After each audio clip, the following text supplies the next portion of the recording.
I forgot my effing hat. It's that kind of a day. How the fuck is it?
There it is. It apparently fell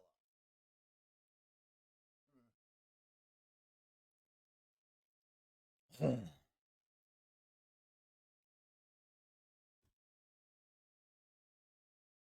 Sorry, I know it's not the way to start off a show, but I'm in a bad mood. So just bear with me for a bit.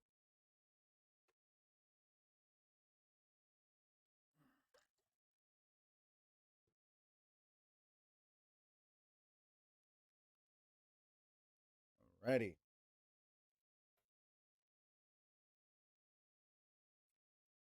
Whew. I had some callbacks I had to do today, and stuff happened. Stuff happened. It is what it is. Uh,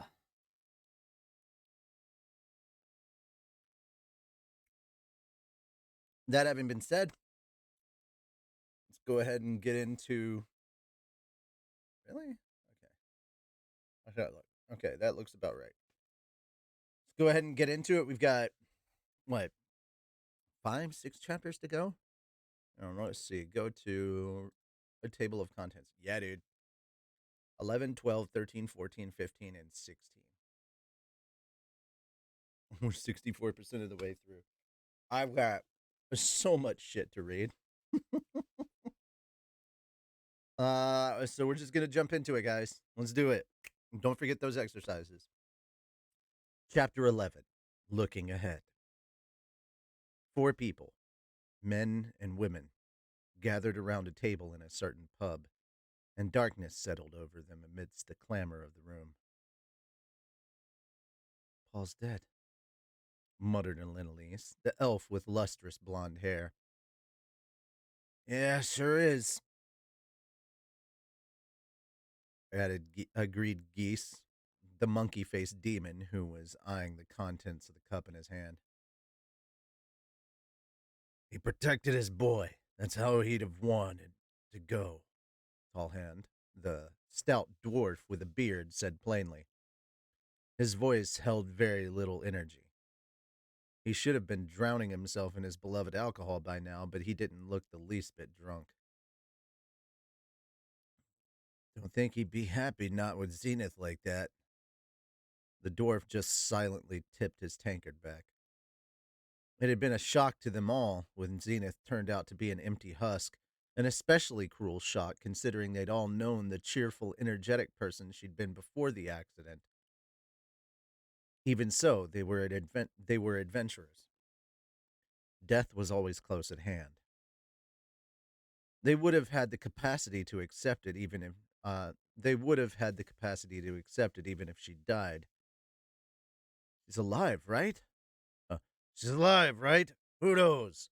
Maybe she can be healed, said Tall Hand, though it was clear he didn't have much hope of that. There were stories, occasionally, of people who were crippled by monsters' poison. Never once in those stories had such people recovered. Once the mind was gone, nothing could heal them. Not even god tier healing magic. If something went wrong with someone's mind, there was no way to fix it. Even if she's able to somehow walk and talk again, her memories won't return. Lindley spat out. What's that? Sure, you talking like you know a lot on the matter, Lindley's. Tallhand eyed her suspiciously. I'm just telling it like it is. And Lindley's didn't explain any further. She had lived a long life, longer than either Tallhand or Geese. She'd said she'd never seen a similar case before. It was likely she did know something. But whatever it wasn't going to give them any hope of Zenith recovering, so Tallhand didn't press the issue. The real problem is the boy, said the dwarf. Yeah, agreed Geese, breathing the word out like a sigh. Rudius, Paul's son, had spent almost a week now cooped up in his room. It's not just that the kid's under the weather, Geese continued. It goes deeper than that. It's almost like he's a husk, too, said Alenalius. Rudius didn't even reply when he tried to talk to him. When they tried to talk to him, he just nodded, a vacant look in his eyes, and said, "Yeah." Rudy was very attached to Mr. Paul, said the young blue-haired demon girl. Roxy McGurdia had been relatively silent until the topic turned to Rudius. In the back of her mind, she pictured a young Rudius taking sword lessons from Paul. No matter how Paul beat him into the ground, Rudius would stand back up again and continue swinging, an indignant look on his face. He'd been the embodiment of talent.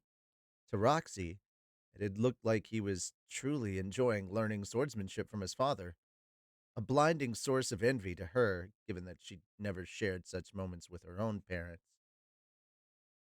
Well, I understand how the boss feels, said Geese. It's going to be bad if things stay this way. I must agree. Alenalius punctured her words with a nod. Rudius hadn't eaten since the day had happened.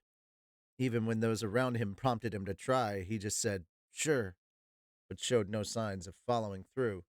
He did seem to be doing the minimum of at least drinking water, but he was growing more gaunt by the day.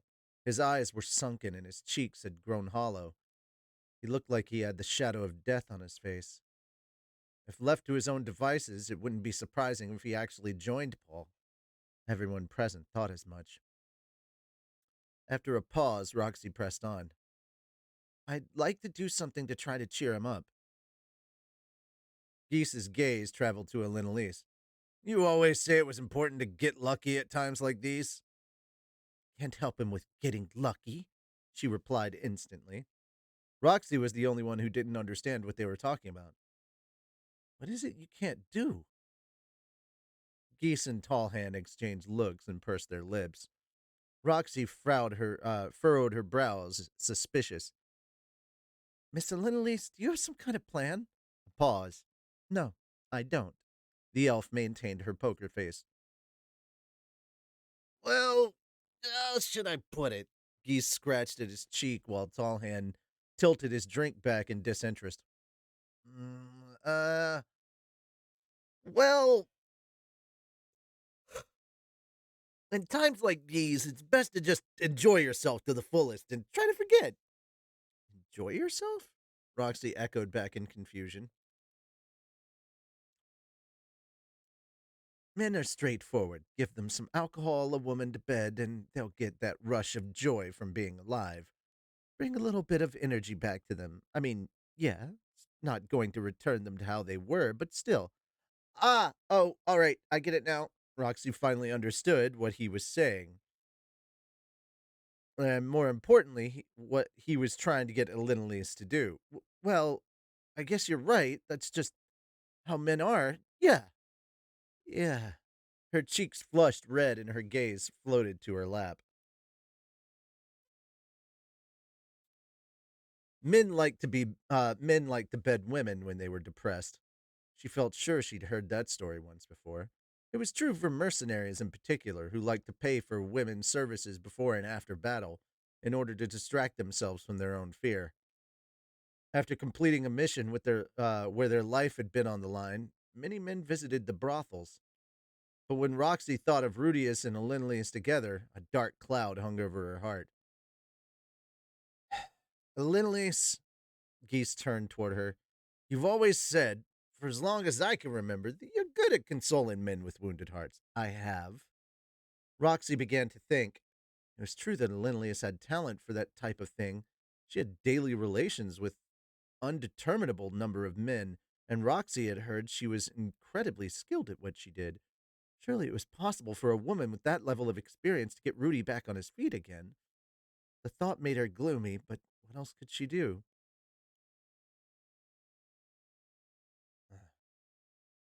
How unusual. Normally, you'd be all over someone in that kind of state Boss is in right now.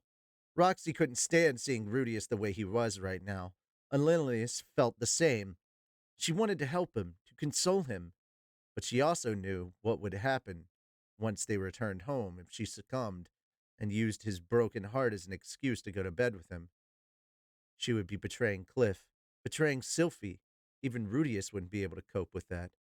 So Lilius said as much. Even I have people that I can't bed. Why not Rudy? Roxy's lips hardened. She fixed the other woman with a glare. You know how much he's suffering. Because, Lilius started to say, but then remembered. Roxy didn't know yet. Because the person he married, his wife, is my granddaughter. Huh? The cup dropped from Roxy's hand, its contents spilling everywhere before it rolled off the table and hit the door with a dry clunk. What? Rudy's married? Yes, he is. And his child will be born soon. Oh. So it's true. Well, I mean, of course it is. Rudy's that age already. Roxy couldn't fully mask how shaken she was as she bent down to retrieve the fallen tankard. She brought it to her lips without thinking before she remembered she spilled it all and ordered another. Um, I like the strongest alcohol you have. Her eyes swiveled as she folded her arms over her chest. Marriage, that's right. Even Rudius could get married. Yeah, it was normal. At least, that was what she tried to tell herself.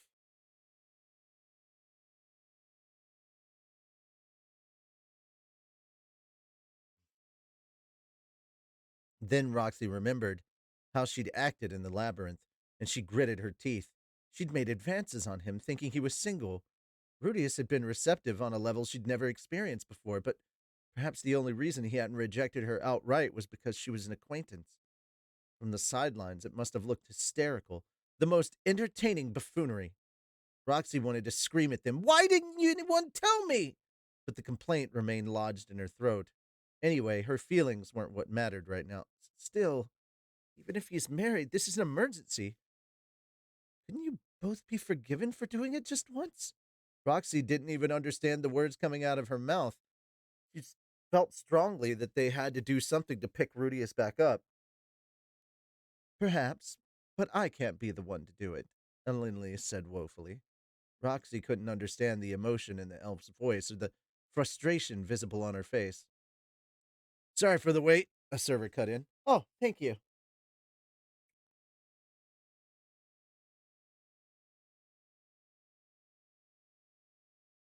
Conveniently, her drink arrived.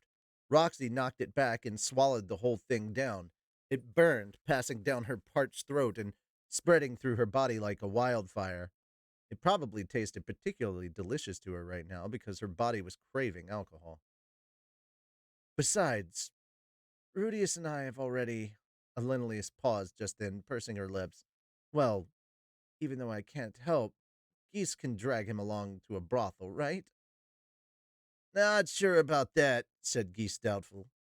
Really think Rudius will cheer up having sex with some girl he doesn't know? Well, what he needs right now is to be able to lean on someone he trusts, said Lilius. So, Lilia? She shot a glare at Geese. This is exactly okay, I get it. He held up his hands in surrender. Get so pissy. Lilius's feelings about the matter were complicated. She didn't want to intrude on his marriage to Sylphie, but she did want to help Rudius. If she betted him, she could get him back on his feet. Lilius was confident about that. This wasn't the first or even the second time she'd been in a situation like this, where she'd helped a man heal the wounds in his heart. But she also couldn't help but think that to do so now would be a disastrous choice she could never take back. She was conflicted. Normally, she didn't mind being the one to get her hands dirty. Elenius had played that role numerous times, but her desire to not betray Cliff got in the way this time. She simply couldn't. Silence hung in the air. Only the quiet sounds of people drowning their drinks lingered. None among their motley crew dared speak up. The air was as stale as a funeral.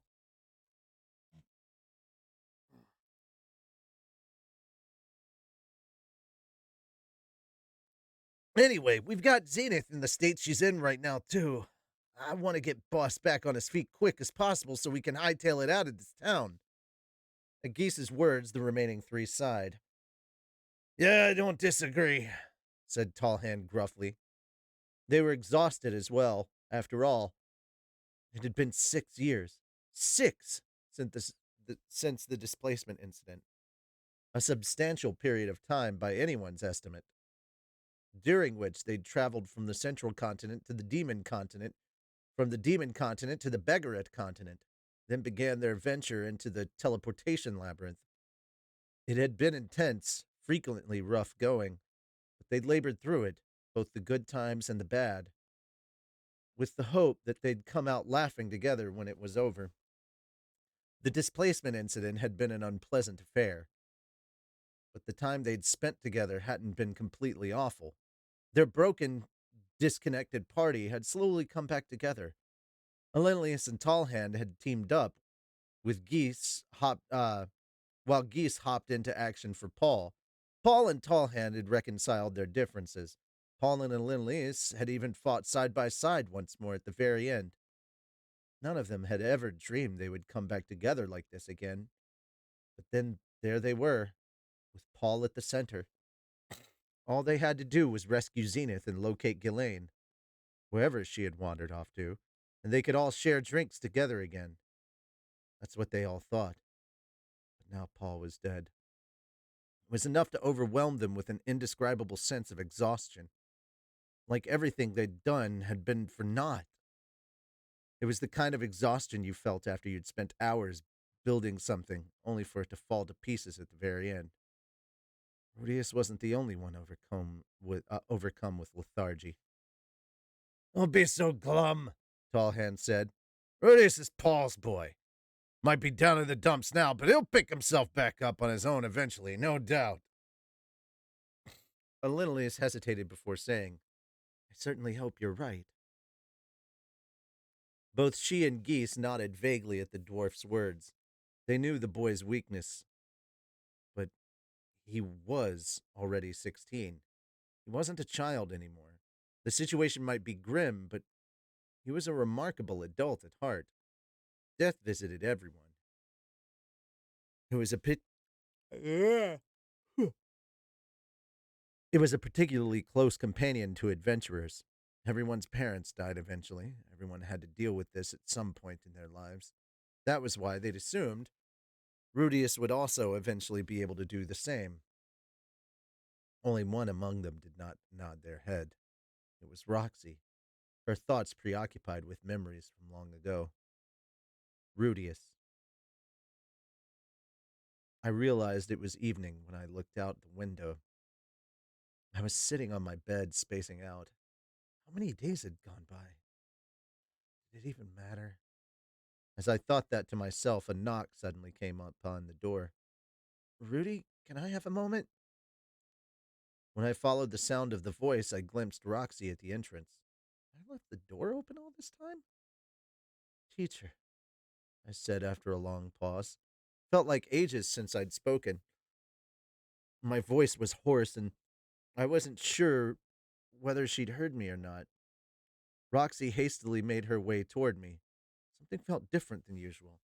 I wondered what it was. Ah, that was it.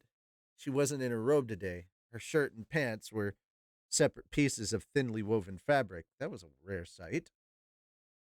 Pardon me, she said stiffly, plopping down on the bed beside me. Several seconds of silence passed. Roxy spoke slowly, as if carefully choosing her words. Want to go out somewhere with me for a bit of a change of pace? Huh? Uh, she stammered. There are many magical items in this city that you wouldn't believe, that you wouldn't be able to see on the other continents. It might be interesting to take a look at them all, don't you think? No, I'm not in the mood. Oh, you're not? Sorry. She was inviting me to go out. I knew it was because she wanted to cheer me up. Normally, I would have followed along behind her like a puppy, but I simply didn't feel like it right now. Silence stretched out between us. Roxy again seemed to choose her words as she spoke. It's unfortunate what happened to Mr. Paul and Miss Zenith. Fortunate? Fortunate. Is this really something that could be summed up in that one word? This wasn't her family, after all. I can still remember in great detail the five of us living together in Buena Village. That might have been the happiest time of my life. Roxy spoke quietly, gripping my hand. Hers was warm. As an adventurer, it's not unusual for people close to you to die. I know that pain. I've experienced it before. Please don't lie to me, I said. I'd met Roxy's parents before. They were alive and well. She might not have seen them for a while, but surely that hadn't changed. Mother and father are doing just fine, aren't they? That's true, she said thoughtfully. Been a few years since I saw them, but they seemed well. I'm sure they still have 100 years ahead of them. Then you don't understand. A wave of emotion flooded up in my chest, and I batted her hand away. Throw that word around so casually. I felt the last bit of strength drain out of me as I yelled at her. Roxy, though taken aback, seemed to seriously weigh her next words. The person who died was someone who formed a party with me and taught me the basics right after I became an adventurer. I wouldn't go so far as to call him a parent, but I did think of him as an older brother. He died shielding me. Like you, I also anguished over his death. Of course, I don't think it's as bad as what happened to you, losing your father and finding your mother only for her to be sick. But it did leave me deeply depressed. That's why I think I can understand a little bit, even if it's just a sliver of what you're feeling right now. Then you don't understand at all. She didn't understand how I felt. Having reincarnated, stuck between past and present, wasn't just saddened by Paul's death, nor was I simply lamenting that Zenith had become a husk. I'd realized something. Ever since I was reincarnated and decided to do it all over, I thought I was doing a good job. But in the end, I'd just been ignoring something important. I'd turned my back on the discord between me and my family in my previous life, kept my eyes averted even after I was reborn, and as a result, made the same mistake a second time in this world. I've been unable to give anything back to my parents before Paul died and Zenith became a husk. I just done the same thing all over again, repeated the same mistake, one I couldn't take back. My previous life of 34 years, my current life of 16 years, 50 years that I'd lived in total, and yet I'd done it again. My previous life, I'd been hopeless. When I was reincarnated in this world, I thought I'd changed. Now, I was confronted with the reality that nothing had changed. Things might look good on the surface, but in truth, I'd hardly budged past square one. Getting back on my feet seemed hopeless, honestly. Knowing that Roxy had processed a similar experience and managed to get back on hers did little to reassure me. I was truly happy during my days in Buena Village, she continued.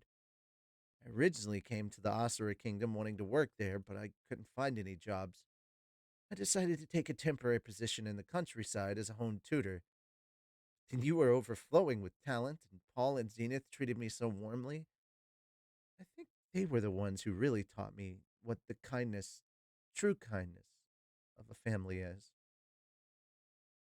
Roxy said as she looked at me, her eyes soft, warm. They were like a second family. She stood up on my bed, slipped behind me, and knelt, wrapping her arms around my head as if cradling me. Rudy, I think I can share in your sadness. I felt something soft press against the back of my head. Thump, thump, came the gentle pulse of her heart. A soothing sound. Why did listening to it comfort me so? I wondered. Why did it make me feel like things would be okay? Ah, here we go.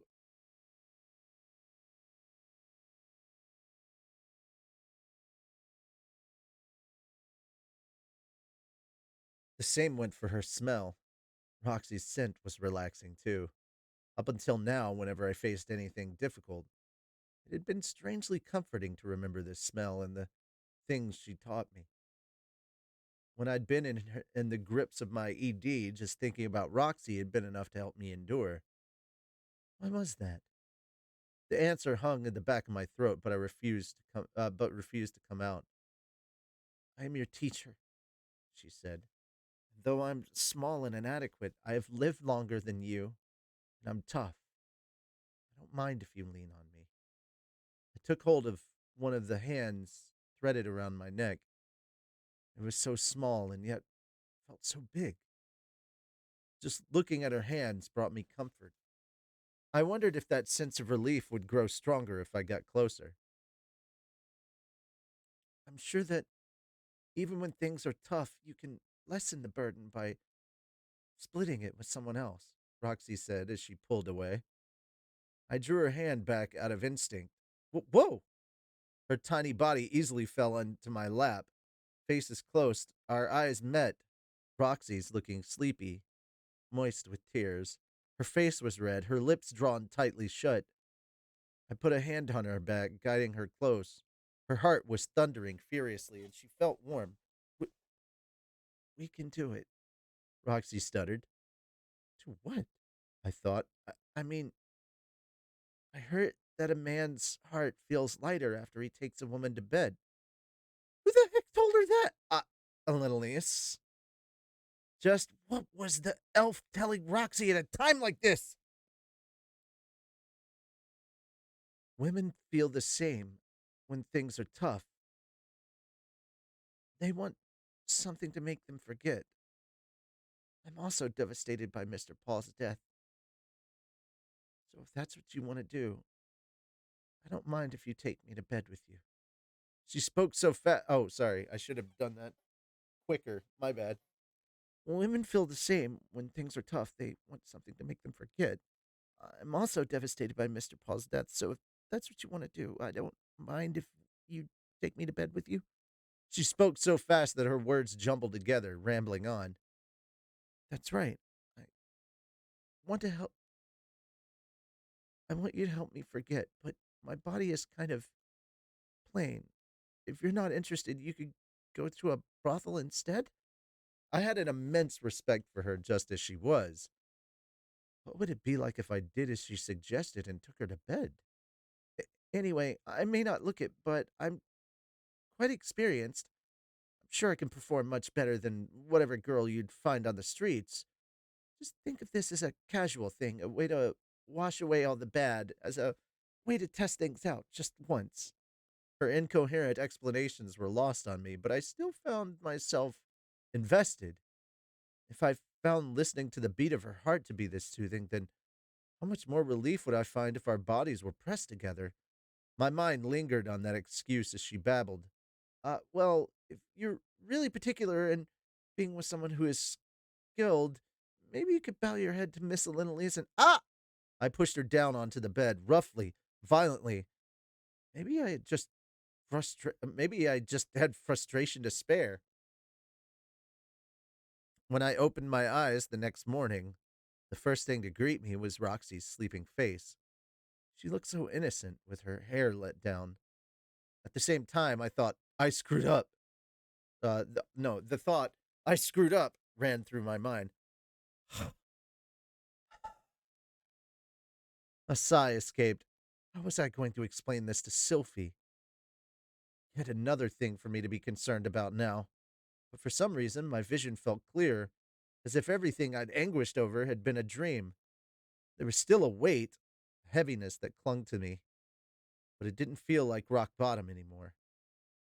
It wasn't comparable to what I'd felt yesterday.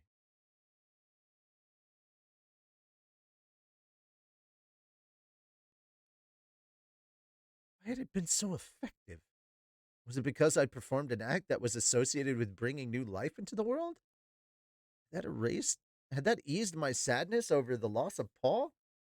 Maybe not, but by having sex, I'd more or less pushed the problem aside for now. Mm. Suddenly, Roxy's eyes fluttered open. She stared unblinkingly back at me for a few moments before rustling the covers, drawing them up over her body. Good morning, Rudy, she muttered, averting her eyes. How was it? I couldn't lie. I'd been horribly rough with her. I know almost immediately that her claim about being experienced had been nothing but a bald faced lie, but I hadn't let that bother me. For her part, Roxy had welcomed everything openly, even the pain. I was both grateful and remorseful. Complimenting her felt wrong, given that I was in love with Sylphie. Honestly speaking, her body was a bit small and didn't quite fit mine. Of course, I'd be lying if I said it hadn't felt good. It was true even now that I felt relaxed. There was no reason to lie if would hurt her. It was amazing, I said finally. Roxy's face heated gradually. Thank you, but no, that's not what I meant. By how was it, I meant how is your heart feeling? Any lighter? Oh, that was what she meant? Whoops. It does. Then as repayment, I'd be happy if you'd put your arms around me. Sure. As she requested, I wrapped my arms around her. Her skin felt soft, damp because of the sweat. It was through her supple skin that I could feel her drumming pulse, a reassuring sound. Your arms sure are strong, she said, much like a magician. I've been training. Her fingers traced lightly over my chest and upper arm. The motion was so endearing it threatened to sway my love for Sylphie. Slowly, I peeled myself away from her body and got up. Teacher, could I ask you something? Something strange? And a pause then. Oh, a pause, and then. What is it? She must have read the room. Roxy's expression turned serious as she sat up in bed and tucked her legs beneath her. As she sat there neatly, she was completely naked. It was so sexy and stimulating that I had to avert my eyes and shift the blanket to hide my lower half as I continued the conversation. This story is just fiction, something I made up, I prefaced before I began. Then I told her the tale of a man, a make believe one, of course. When he was young, terrible things happened to him and he secluded himself. He lived purely on his parents' financial support for decades. Then one day, his parents suddenly died. The man didn't even attend their funeral. No, he did the worst thing a person could possibly do. The other members of his family saw that, beat him senseless, and drove him from his home. Although the man had nothing, he was lucky to find himself reborn in a new world. He turned over a new leaf and began trying to mend his ways. Life was going smoothly, and he thought he could be happy if things stayed that way. But then he made a terrible mistake and let someone precious to him die. It was then that the man recalled the deaths of his parents. Though it was late, he finally mourned their loss. That was the story. The more I recounted it, the more pent up bile festered in my heart, seemed to come spilling out. Maybe all I'd wanted was for someone to hear my story. Maybe it really was as simple as that. Roxy listened quietly. She inserted a word here and there, but for the most part she was silent. What do you think that man should do? I asked, after I was finished. She remained quiet for a while. The story had come at her from out of nowhere. Maybe she was struggling to find a way to respond? I was sure she didn't think the person in the story was me. She was clever. She might have guessed there was some other meaning behind it. If it were me, she began, I would go visit my parents' graves. Even now, it's not too late. I'd also talk to the other family members. But the graves of those family members are so far away that the man can't easily go and see them. If he does go see them, he may never be able to return. The man has a life of his own now. He's got his own family in this new world, and he wants to cherish them. So he can't go back? No, I replied. Oh, sorry.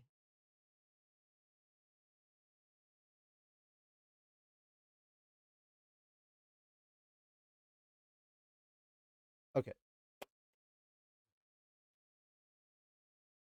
Yeah. 1 second, guys.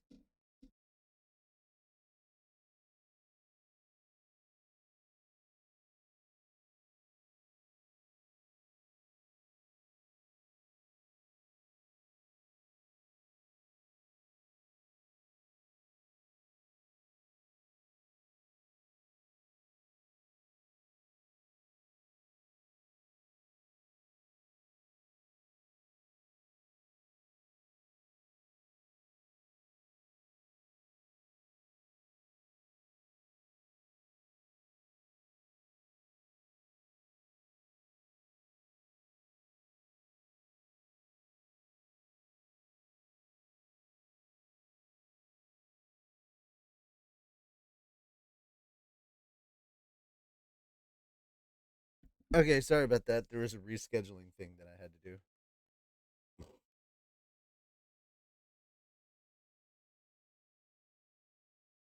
All right.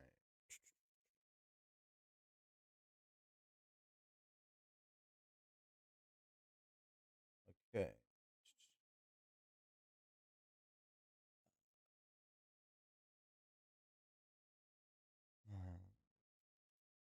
There's a good chance that he couldn't go back even if he wanted to. Roxy fell silent again. This time was briefer than the last. In that case, there's nothing to be done. All he can do is cherish the family he has in front of him. Her words are incredibly cliche. Anyone would have said the same.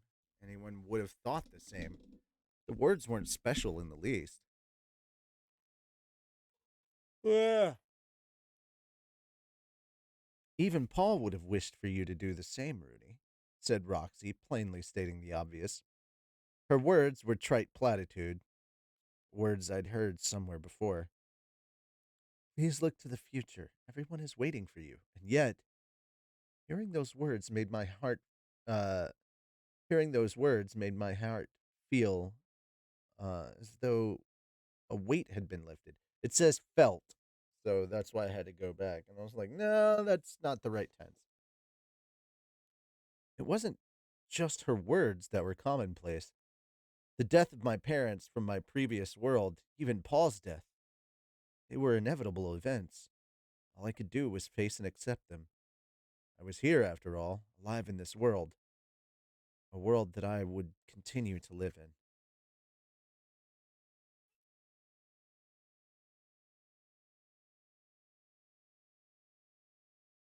I felt anxious knowing I would have to relay Paul's death and Zenith's disability to the family waiting for us in the Northern Territories. I felt anxious about what I should do from here on out. I was overwhelmed with anxiety about a future full of unknowns, but I couldn't run away. The only thing I could do was solve the problems right in front of me. I had no idea what I should do, but all I could do was solve each issue one after the other. That was what I'd decided to do ever since I found myself in this world, right? That I was going to live to the fullest, so I couldn't turn my eyes away. No matter what ordeals lay ahead, I would overcome them. I had to overcome them, even though overcoming them wouldn't make the pain entirely disappear.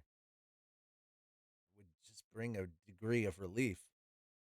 It felt like I'd broken free of the chains that had weighed me down. Teacher, I said.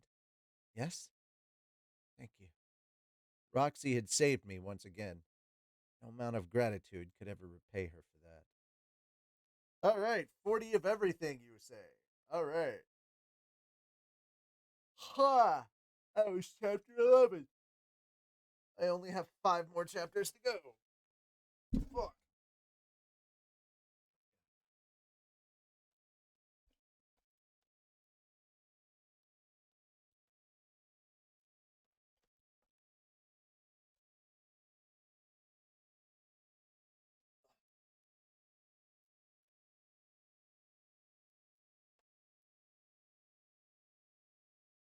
Oh boy. I need to get, I need to swap pants real quick. Or at least put a new belt on.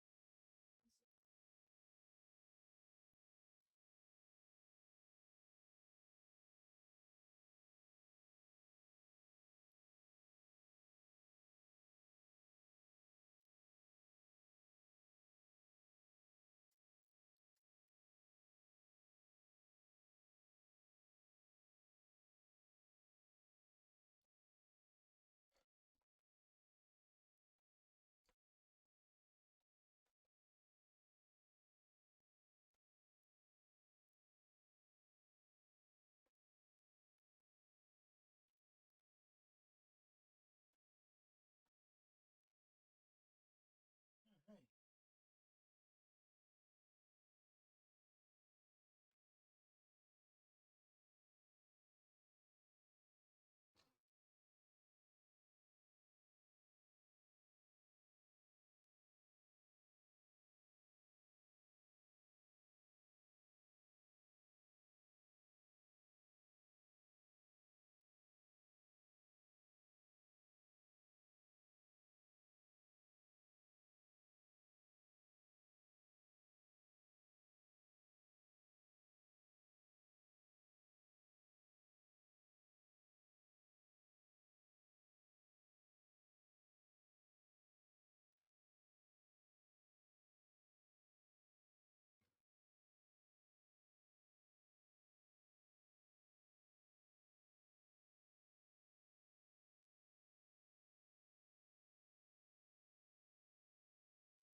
Oh.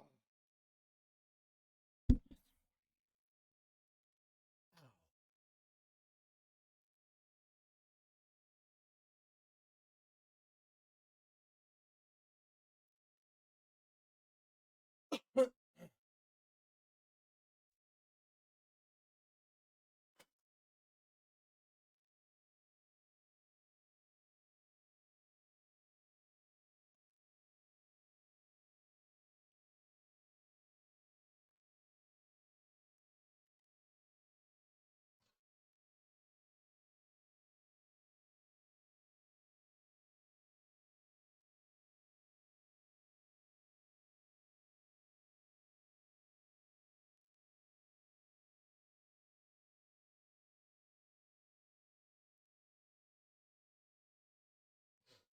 Oh. 10 more push ups.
Holy cow, 40 seconds done.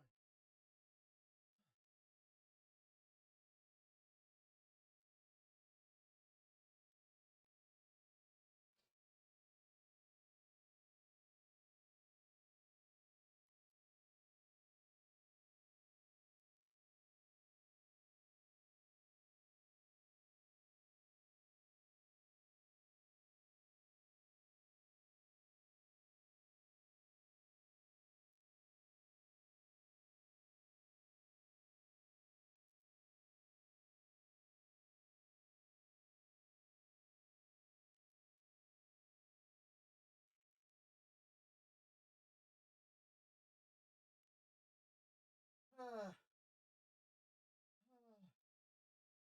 30.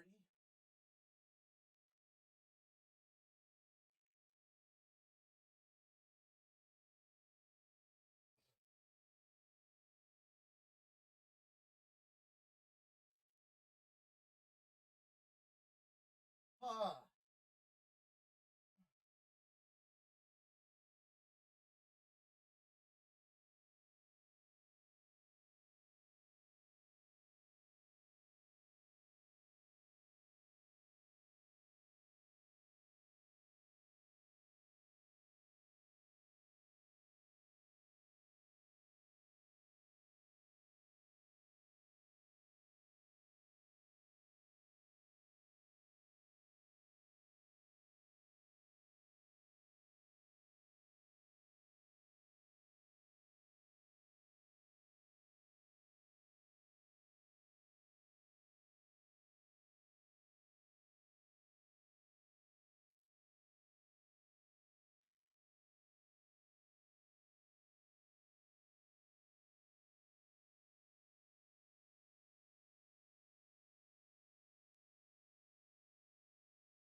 Oh, God.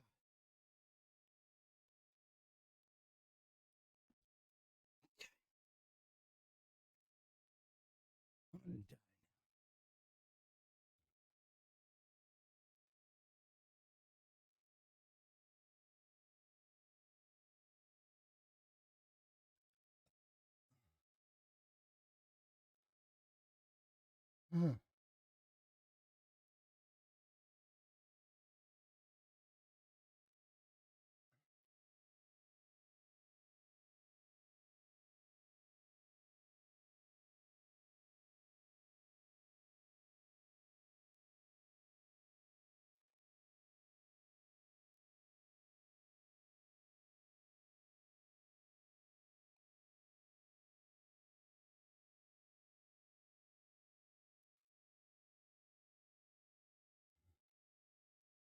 Okay.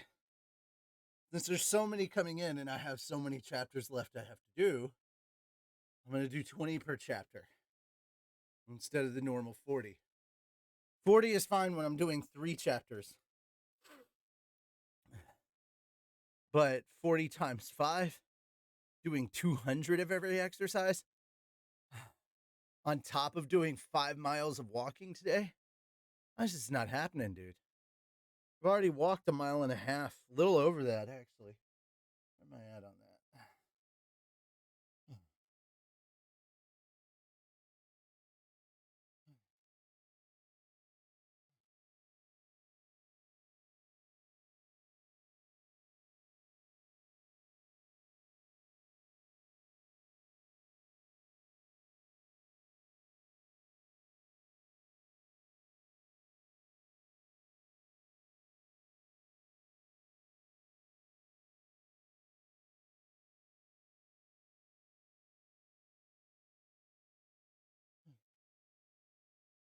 Oh, 1.666 miles. So, uh, uh, my entire body's on fire.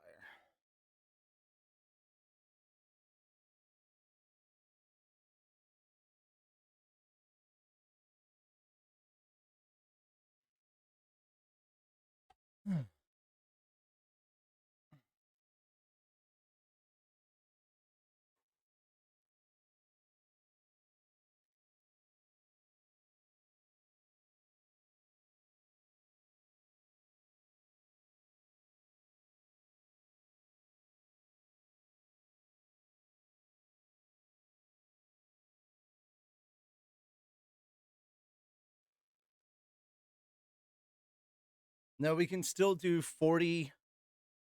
We can do 40 seconds of planks. That's fine. And 40 jumping jacks is also fine. But everything else has to be 20s because I'm going to die otherwise. So we can still get planks and we can still get jumping jacks.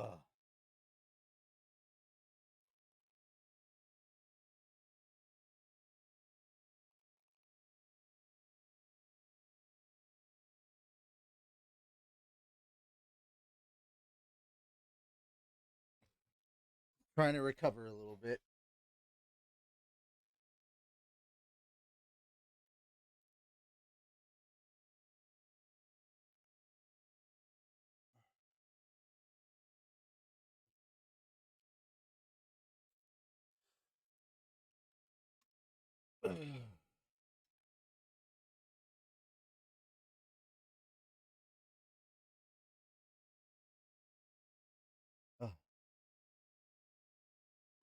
Well, Spider, if you just comment more, you'll get more channel points faster. Guys, the more active you are in chat, the quicker you get your channel points back.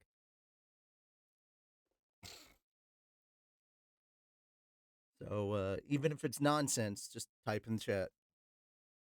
All right. Chapter 12. Let's go home. I decided to consult with someone about Zenith. Now that I was thinking calmly about the situation, it wasn't a problem I could solve alone. I needed to get someone else's input, and besides, I had one other family member here with me. Teacher, I'm thinking about talking to Miss Lilia about what to do from now on. I think that would be a good idea. Once we'd clothed and groomed ourselves, we popped out the door. Lily slunk out of her room at the exact same time, and our eyes met. Hers went wide with surprise after her gaze flitted between Roxy and me. Roxy, you. She started to say, Rudy, I'm sorry, but I also have something I need to speak with Miss Linelise about. Please go ahead and see Miss Lilia by yourself.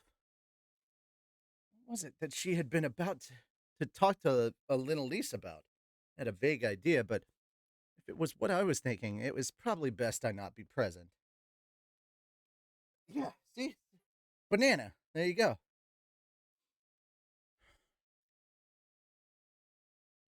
Huh. Understood. I left her behind and stalked back to one of the rooms further in, the one where Zenith was sleeping. Just before I entered, I cast a brief glance behind me, long enough to see Linelise and Roxy dipping back into their shared room. I went ahead and slipped in through the door. Zenith was sitting on the bed with Lilia perched beside her in a chair. The sight reminded me of a hospital room, and my lips pressed into a tight line. Miss Lilia? Yes. What is it, Lord Rudius? Lilia was tending to Zenith, face very heavy with exhaustion. Before I did anything else, I needed to consult her. I'm sorry for forcing my mother's care on you, I said. Not at all. This is my job. Oh, okay. A job. Did she really call it that? It wasn't like anyone was paying her for it. How was she doing? I glanced over at my mother, who just stared right back. She didn't try to talk to me or examine me. All she did was stare blankly. Well, it doesn't seem she has any memories. Her body is strangely healthy. She has some stamina, too. There doesn't seem to be any other residential or residual impairment. Why did I say residential? She can complete certain tasks by herself once I instruct her to, such as eating and changing. Really? That meant she wasn't a complete invalid then. She just lost her memory. Lilia continued. Shira's opinion is that it's likely a side effect of the mana from being trapped in that crystal. Will she recover? She hesitated. According to what Miss Linley's told me, there's no hope of that. Linley said that? Is she knowledgeable about this kind of thing? I felt like it was a bit too soon to give up either way. There weren't even any decent doctors here worth taking her to. The mistress treated me well. Now that the master has passed away, I will look after her. I also want to do what I can. As soon as I said that, Lilia said curtly, That's not necessary. Her words were cold, isolating. Huh? I gasped in surprise, though I felt I had no right to argue. Right after my father died, when my mother needed care the most, I'd done nothing for her. It was my own fault if Lilia was fed up with me. But then Lilia continued, I realize I'm being impertinent, but will you allow me to speak frankly for a moment? Yes, what is it? You should be focusing on yourself. I hesitated. On myself? I'm sure that's what the master would say, she added. I couldn't bring myself to agree. He was, well, more selfish than that. I'm the one who should be looking after the mistress. That's why I'm here. Lilia was exhausted. She had to be. And yet she was strong. She'd already made her peace with Paul's death and was moving forward. I needed to learn from her example. Miss Lilia, you might be upset if I ask this. I won't be, she interrupted. What is it that I should do? I knew it was something I should figure out for myself, but still, I asked. Lilia looked at me with surprise. I pretty much knew the answer for myself, but I wanted to hear someone else say it. First, you should return to Mistress Norn and the others and inform them of the master's death. True, I had to go home. The next day, I gathered everyone and informed them that we were leaving the city. It was almost like I was taking up the leader's mantle. Everyone followed. Perhaps they saw me as Paul's replacement. That was true, I needed to be worthy of the role. Just to be on the safe side, I went ahead and explained to them the route we would be taking. I avoided mention of teleportation circles, merely telling them that we were using a unique method to return. I also gave a strict warning against mentioning this method to anyone else. But Geese is the type to down a few drinks and spill the beans, Lindley said. Well, I'll be sure not to mention Boss's name even if that happens, so don't worry. You couldn't seal people's mouths shut. I wouldn't give them the precise location. In fact, I'd prefer to blindfold them before we even entered the ruins, if possible.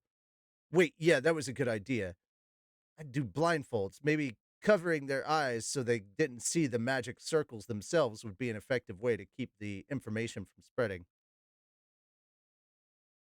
This trip is all well and good, but boss, really okay now? Apparently, Geese was concerned.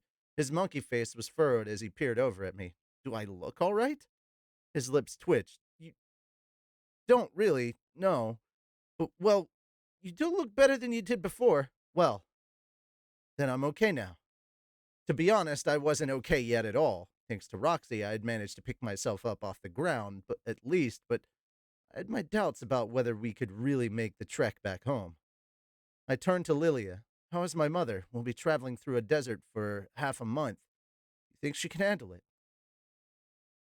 I'm not sure, but I'll take responsibility for caring for her along the way. I appreciate it.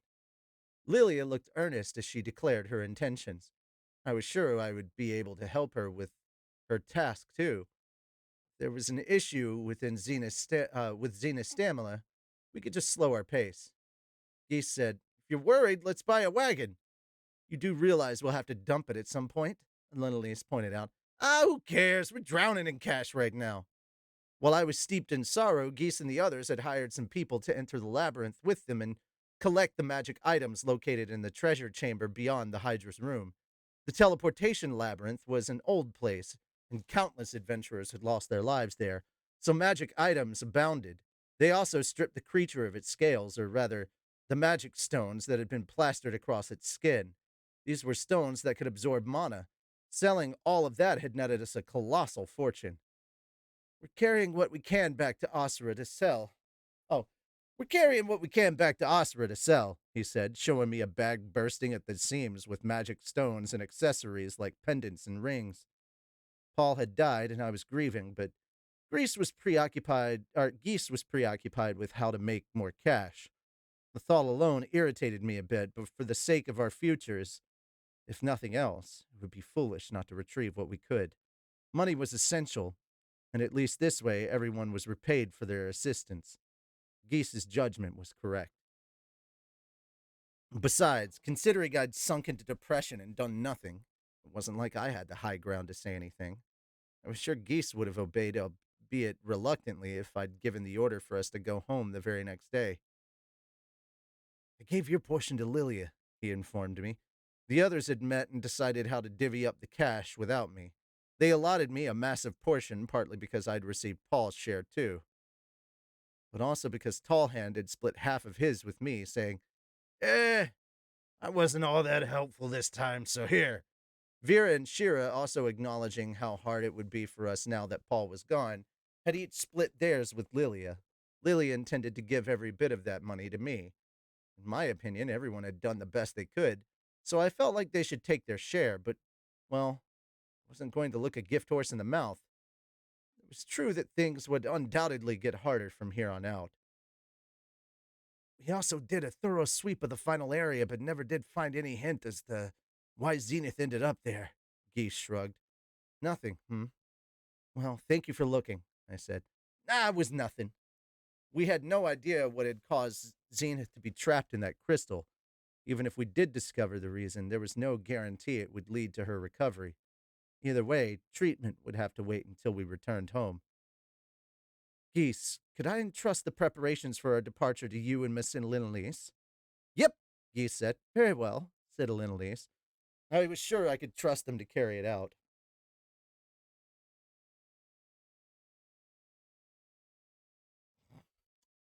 Wow. We planned our trip down to the minute details. I knew the route, and everyone here was an experienced traveler, but I didn't want us to lose anyone else. So I proceeded cautiously. We plotted out a route that would allow us to avoid the bandits we'd encountered on the way here. The path was a bit of a detour, but that wouldn't be a problem. I was concerned about Zenith, but that problem was quickly solved. Geese purchased a one-person carriage pulled by a beast that resembled an armadillo. It looked like it had been designed especially for desert travel. Geese had done well. The armadillo was apparently a domesticated beast that dwelled in the eastern reaches of the Begarit continent. It seemed both costly and wasteful to purchase one and then just dispose of it later, but as the saying goes, you can't make an omelet without breaking some eggs. Still, if we were going this far, we might as well bring the beast through the teleportation circle and take it home with us. As long as we could get it past the stairs, it would be fine. No, if it died due to the climate differences when we arrived on the other side, it would die for sure if we left it in the desert. We might as well take it back and sell it to someone with an affinity for such animals. Thus, our preparations were complete and we set off. The trip proceeded smoothly. We slid easily past the bandits. We happened upon some monsters along the way, but with our numbers, they posed no danger. We had 2 warriors, 2 magicians, 1 warrior mage, and 1 healer. There was a distinct difference in power between each person, were but we were well balanced. Although we were missing 1 swordsman who should have been making this journey with us. Traveling without a left hand proved to be more inconvenient than I'd imagined. It didn't hurt, but I would often try using it without thinking, only for my arm to swipe empty air. A lot of things proved difficult without 2 hands. Fortunately, Roxy was there to assist each time. Ever since that night, she'd been glued to me, supporting me. She made a habit of walking to my left, then, whenever anything happened, she was right there to assist, almost like a lover. I was dense. I told myself I wouldn't be, but I was. But even I couldn't help but realize that at this point, Roxy had feelings for me. Teacher? I called out to her one night when we were both on guard duty. There was a crackling fire before us, and she sat beside me. Everyone else was inside the shelter, sleeping. The shelter was sturdy enough, but we still maintained a 2-person watch in shifts, just to be safe. Yes? What is it, Rudy? Roxy was sitting close, right beside me, in fact, with her body pressed against mine. I could feel the softness and the warmth of her small shoulders through the fabric of her robe, almost like we were lovers. I mean, we had done something that lovers do. The night I'd spent with her, leaning on her, indulging in her kindness, might have lent itself to the misunderstanding that we were lovers, or at least that might be what she wanted. I wondered if she knew I was married. Perhaps she didn't. I didn't feel like she'd be this bold about her affections if she knew. No, the problem wasn't Roxy. It was me. What I was doing right now was cheating. I swore fidelity to Sylphie, and yet here I was breaking that vow. Maybe it would be best for me to make things clear to her, like, thank you, but I'm fine now. Let's end things here because it would only be disrespectful to my wife otherwise. Ever since I met Roxy after first coming to this world, I'd relied upon her greatly. She taught me magic and language. In a way, I'd only been able to befriend Zenoba because of her. Sylphie was the one who'd cured my erectile dysfunction, but in the 3 years since Roxy had been a mental support for source of mental support for me, I owed her so much. Plus, she'd gone so far as to use her body to comfort me this time. Even though it was her first time, she'd offered herself up to me to pull me out of the darkness I'd sunk into. When I was at my weakest, on my knees, she'd extended her hand to me. Even now, she was keeping her true feelings to herself to lend me aid. So, how would it feel, to cast her aside once everything was over? Wasn't that horribly disrespectful? No, enough. No more self appeasement, talking about manners or how she'd saved me. They were all excuses. I loved Roxy. That's right. I loved her. You asked me which I loved more between her and Sylphie. I couldn't give you an answer. My love for each of them was different, but equal. That's why I was wavering right here in this moment. A moment where I loved Sylphie but loved Roxy too. But it was Sylphie to whom I'd sworn my fidelity. While I had broken that oath, a promise was still a promise, even if it was one that had been broken once before. Yes, okay. Sylphie had said, I don't mind if you bring home a second wife, but I was the one who dismissed those words, swearing I would only be with her. Sylphie had been so happy when I said that. Beyond a shadow of a doubt, I couldn't betray her. Um, you see, the truth is, I'm actually married and will be having a child soon, so I feel bad about saying this, but could you stop doing things for me like you're my lover? Her shoulder gave a jolt, then she muttered, I already knew you were married. I heard from Miss Alenelise. Oh, you did? So she knew and she was still acting like this? Then that must mean. Wait, what exactly did that mean? It's fine, I understand. There's nothing for you to be concerned about. I was the one who took advantage of you when you were feeling weak, she continued, her tone completely flat. Besides, I know under ordinary circumstances you'd never get involved with someone as tiny and unappealing as me. Tiny and unappealing? That's nonsense, I protested. You don't have to comfort me. I'm perfectly aware of how I look. True, her body might be petite and she had no curves and she was thin as a stick. In the feminine department, she would likely even lose to Sylphie. You might also say she simply had the body of a loli, and I was the type who could appreciate that. Don't worry, I don't plan to barge into your life. I'm just going to be your left hand for the length of this trip.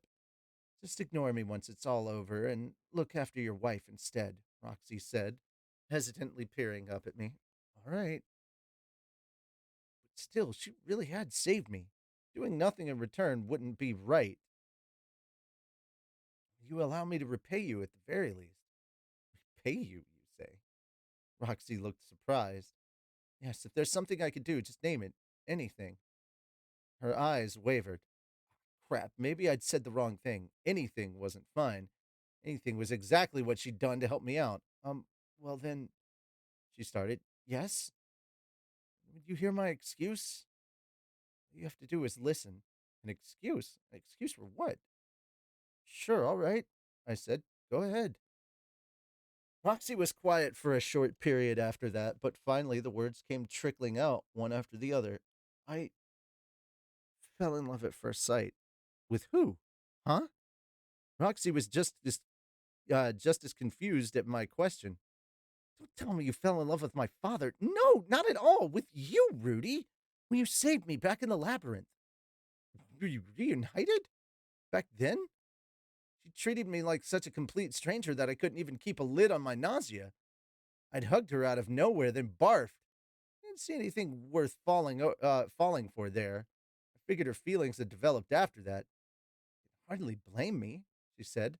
I was on death's door, about to abandon all hope, and this handsome, dashing young man appeared and saved me. Anyone would have been shaken by that. I'm handsome? Roxy nodded. The very picture of my ideal partner. Really? Her ideal partner? I had to keep myself from grinning. The entire time we were exploring in that labyrinth, I was staring at your face, she said. Come to think of it, our eyes did meet a lot, but you always turned away immediately. That's because, well, Roxy hesitated. Come on, it's embarrassing looking at someone as handsome as you right in the eye.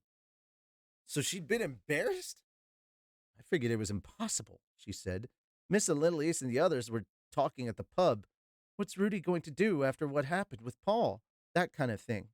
Miss Lilius and Mr. Geese said you'd be fine, that you could stand back up on your own, but I recalled our time together in Buena Village. Her words kept coming. I remembered watching you and Mr. Paul enjoy your sword training together. The two of you got along so well back then, and then I suddenly remembered something else. The first time you rode a horse. Back then, you were so terrified. Your body was so tense and you couldn't move at all.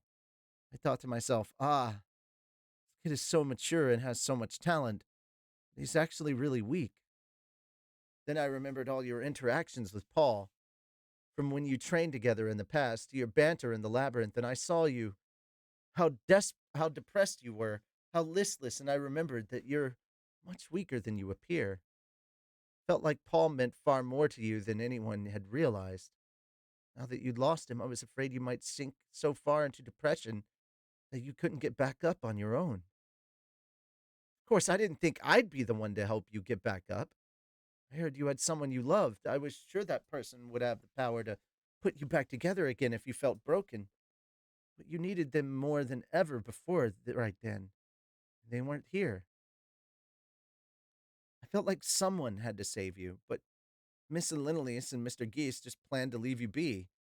Miss Lilia was too busy attending to Miss Zenith, so I thought, I'm the only one who can do this. I'm sure that must sound like an excuse, but I didn't intend for it to go that far at first.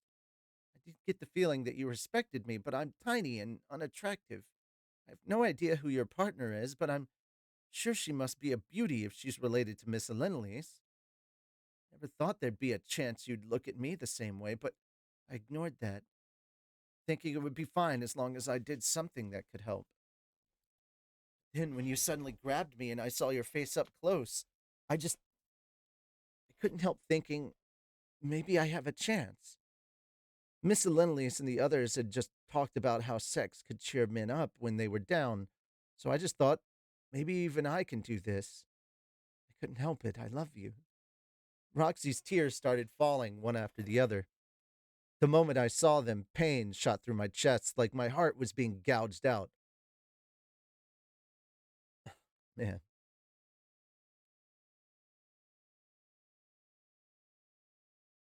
it was cruel, she choked out. My feelings for you were obvious, but no one told me about you being married until way after the fact. It wasn't fair. I wondered at whom these words were directed. Not me, I thought, so perhaps Elenius? It was true that I hadn't told her about my marriage, though. There was no special reason for that, it just hadn't come up. If she was going to blame anyone, I was equally accountable.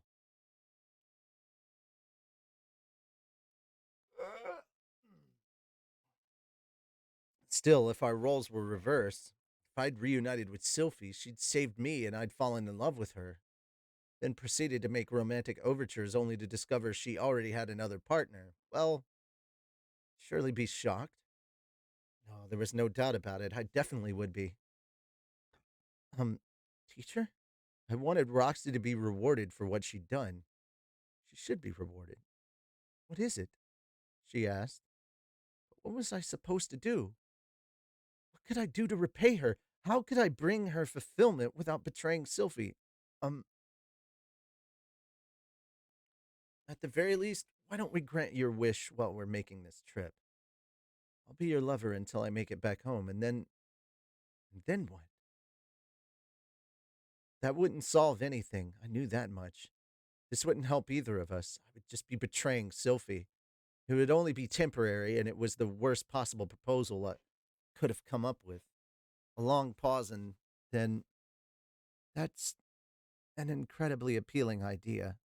Roxy squeezed my right arm tightly, then lightly she tapped her hand against my cheek. Please stop with all that. You don't have to do anything. All right. I didn't have to do anything. If Roxy was fine with that, then I would do as she asked. Done everything she'd told me to do until now, and I would continue to do so. That's what you want, right, teacher? We arrived at Bazaar in a little over a month. Once there, we bought some souvenirs such as glasswork for Sylphie and the others. One such piece was a glass bottle with an interesting shape and a red glass hair accessory with a tribal crest on it. I prayed they wouldn't break it on the journey home. After that, we bought some rice, seed rice, that is. I wasn't confident it would grow well back home, but I wanted to try. If that failed, I could always eat it as is. That evening, Elise took the women of the group to go drinking. One of those girls only parties, I guess. Not that any of them were young enough to be considered girls anymore. Lilia was the only one who refused on account of having to look after Zenith. The rest, Roxy included, tagged along with the little Elise. Geese and Tallhand didn't participate, of course, but they did come up with their own excuses to go out. I stayed to help Lilia and look after Zenith. My mother could walk, eat, and go to the bathroom, but she wouldn't talk or proactively do anything herself.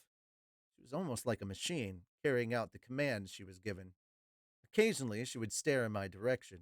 Wouldn't say a word, just stare. Maybe she felt some connection to me because we were related by blood? The chances of something triggering her memory to return were, well, slim to none. I wondered what Paul would do if he were here. Truly, I wondered. Surely he would do a good job, or maybe he wouldn't. Maybe he would fail. In the middle of the night, Roxy came to see me, absolutely hammered. Apparently, she'd told Elise everything, letting all her pent up resentment spill forth. For her part, Elise had to feel conflicted. She'd said that Roxy was her dearest friend. She had to want to support Roxy's love life, but not at the expense of her granddaughter's marriage. I imagine that put her in a difficult spot. Roxy beat her tiny fists against my chest and returned to her sleeping quarters. The next day, we arrived at the Griffin's Ledge. Normally, a carriage couldn't make the climb, but I used my magic to force it up onto the ledge. On the first day, the armadillo cowered at the scent of the griffins and stopped in its tracks. I wondered if we would have to double back and leave it in Bazaar, but once we defeated the offending monster and it saw geese wolf down the enemy's meat right in front of it, the armadillo seemed to sense it was safe and proceeded to merrily plod along. According to Geese, this was a trick he learned from one of his demon friends. By defeating and eating a monster's natural predator right in front of it, you instilled the idea in its head that your own group was superior in strength to that of the predator. When I asked if the man who taught him this had a lizard face, Geese had just laughed and said, "So you knew him? Should have figured you would, boss." According to Geese, all right. It took a whole day of travel across the ledge before we arrived at the desert. From there, it was a further 3 days to pierce through the sandstorm. When I used my magic to interrupt it, Roxy in her voice tinged with jealousy. "So your earth magic is saint level too. Amazing." There was an abundance of monsters after that, so we proceeded with extreme caution.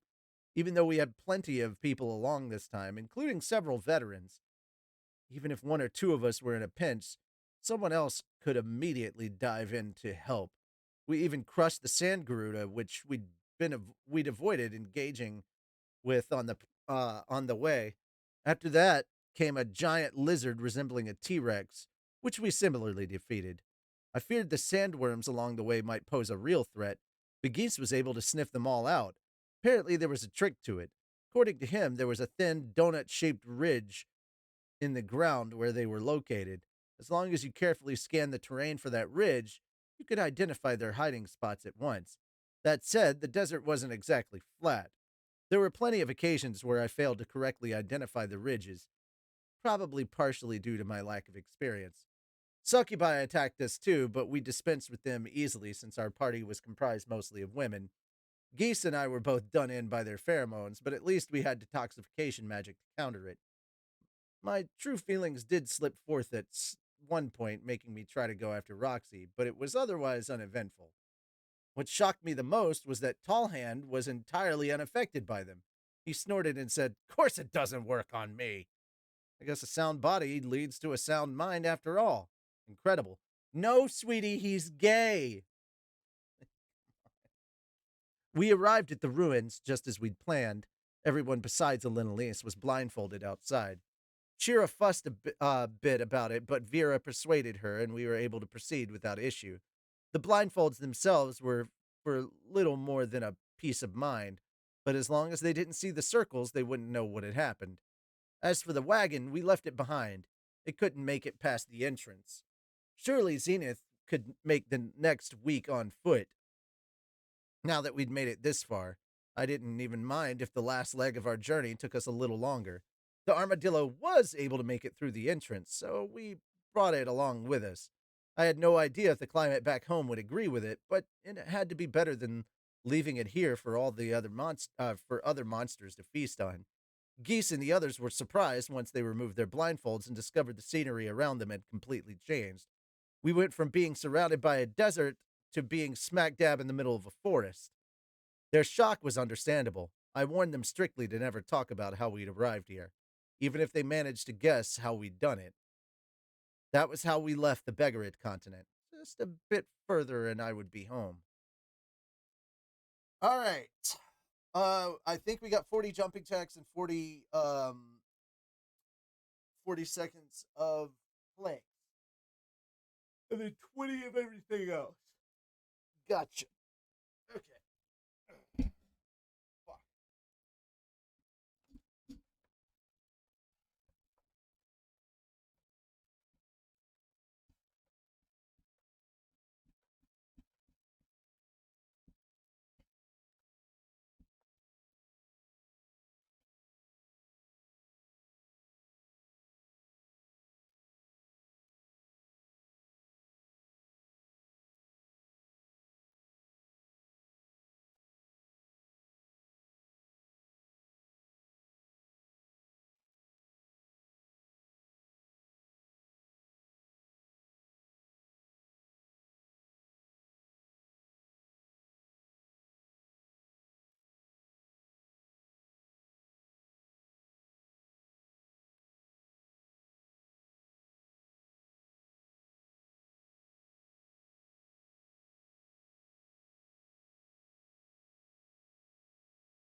Okay, push-ups done.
78%. And now we're on chapter 13.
13. Alrighty.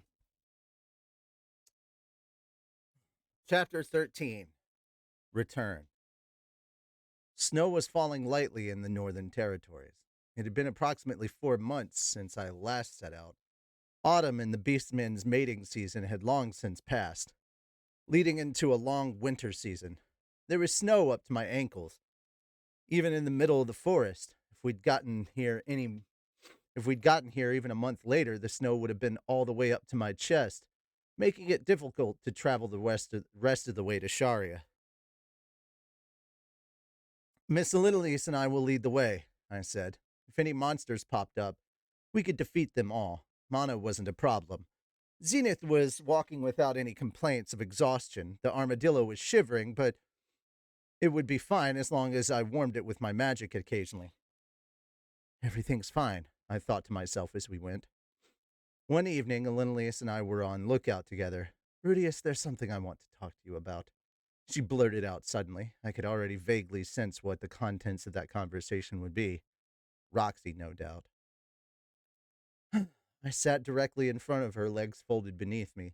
The perfect posture to prostrate myself before her if she started condemning me. Alinalius took a more comfortable seat on the ground. I wondered how she'd express her anger. Would she lash out at me for disrespecting Sylphie, or would she scold me for sleeping with Roxy? But she did neither. Rudius, you're not a follower of Millis, are you? Huh? I didn't understand what she meant, but I did know that there was only one person I could call God. That hadn't changed since I was little. I'm not, I said finally. I didn't think so. Sylphie isn't either, is she? No, she shouldn't be.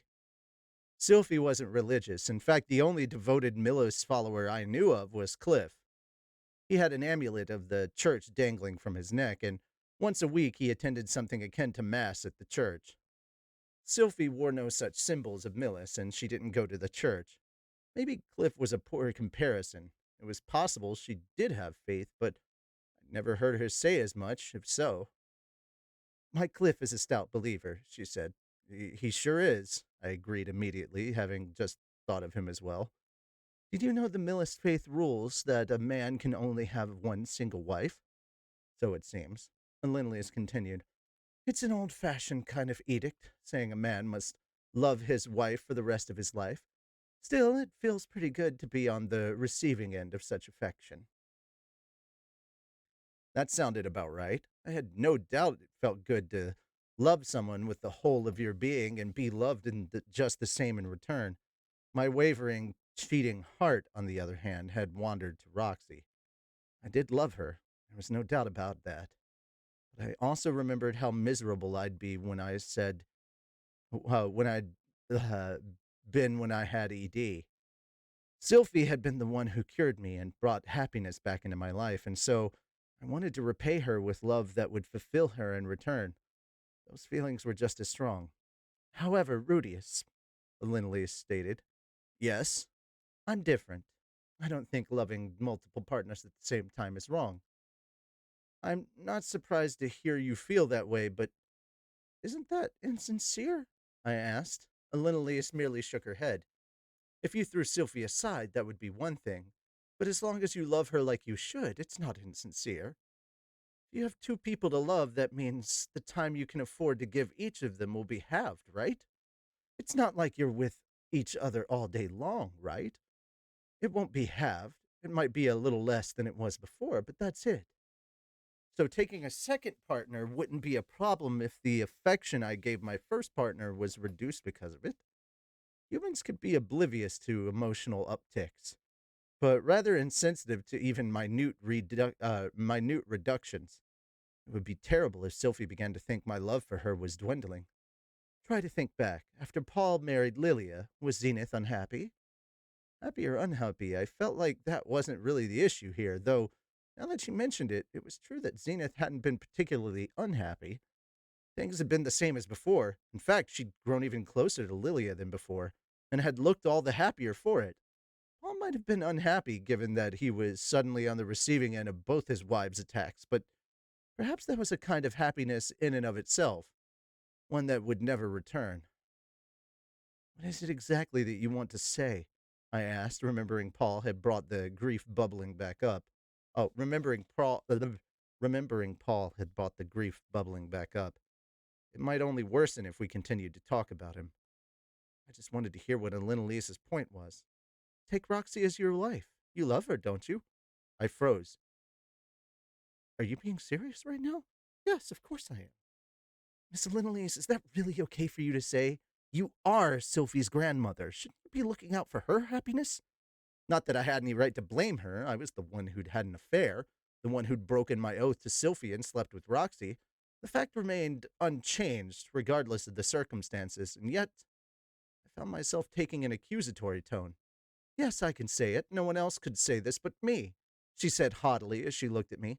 I realize I shouldn't say it like this, but before I was Sylphie's grandmother, I was Roxy's close friend. For a moment, I didn't understand what she meant. Then I realized she was talking about the order in which they'd met. Elise had met Roxy first, then encountered Sylphie later on. Honestly, I can't stand to look at Roxy the way she is right now.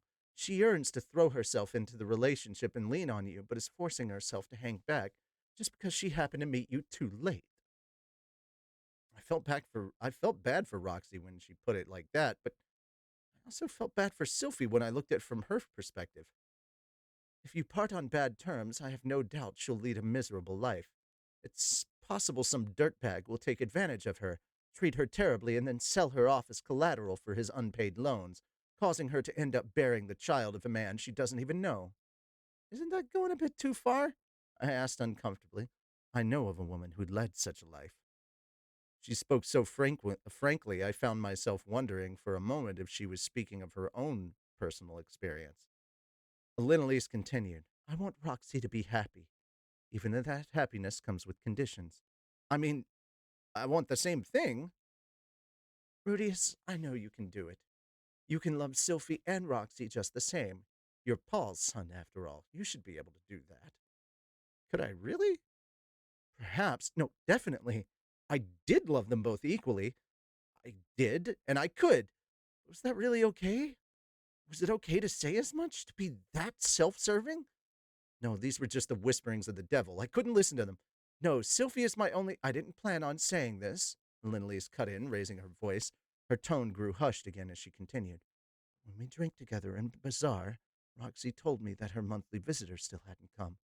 Huh? Monthly visitor? Oh, wait. I knew what that was. But did that mean? Well, it's not for certain yet, she added. We'd done the deed. It was possible. Plus, the night they'd gotten drunk, she had come to and beaten on my chest, albeit weakly. Maybe that had been a sign? And Linelise peered into my face and said, Rudius, if Roxy really is pregnant with your child, what will you do? Her question conjured an image in my head of Paul back in the day, back when Lilia was pregnant with his child. He looked so pitiful. I was the one who had saved him back then, when he'd been helpless. Now I thought he was a man deserving of respect, but that didn't mean I wanted to make the same mistakes he had. You done goofed. I'll do what I must. Which is, she prompted, I'll marry her. Marry? The moment the word left my stomach, I felt my heart had dropped into my, uh, no, the moment the word left my mouth, I felt like my heart had dropped into my stomach. I loved Sylphie, but I also wanted to marry Roxy and have her be a part of my family.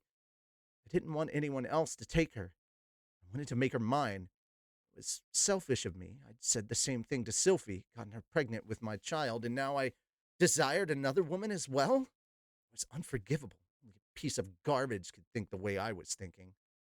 I'd said the same of Paul so many times up until now.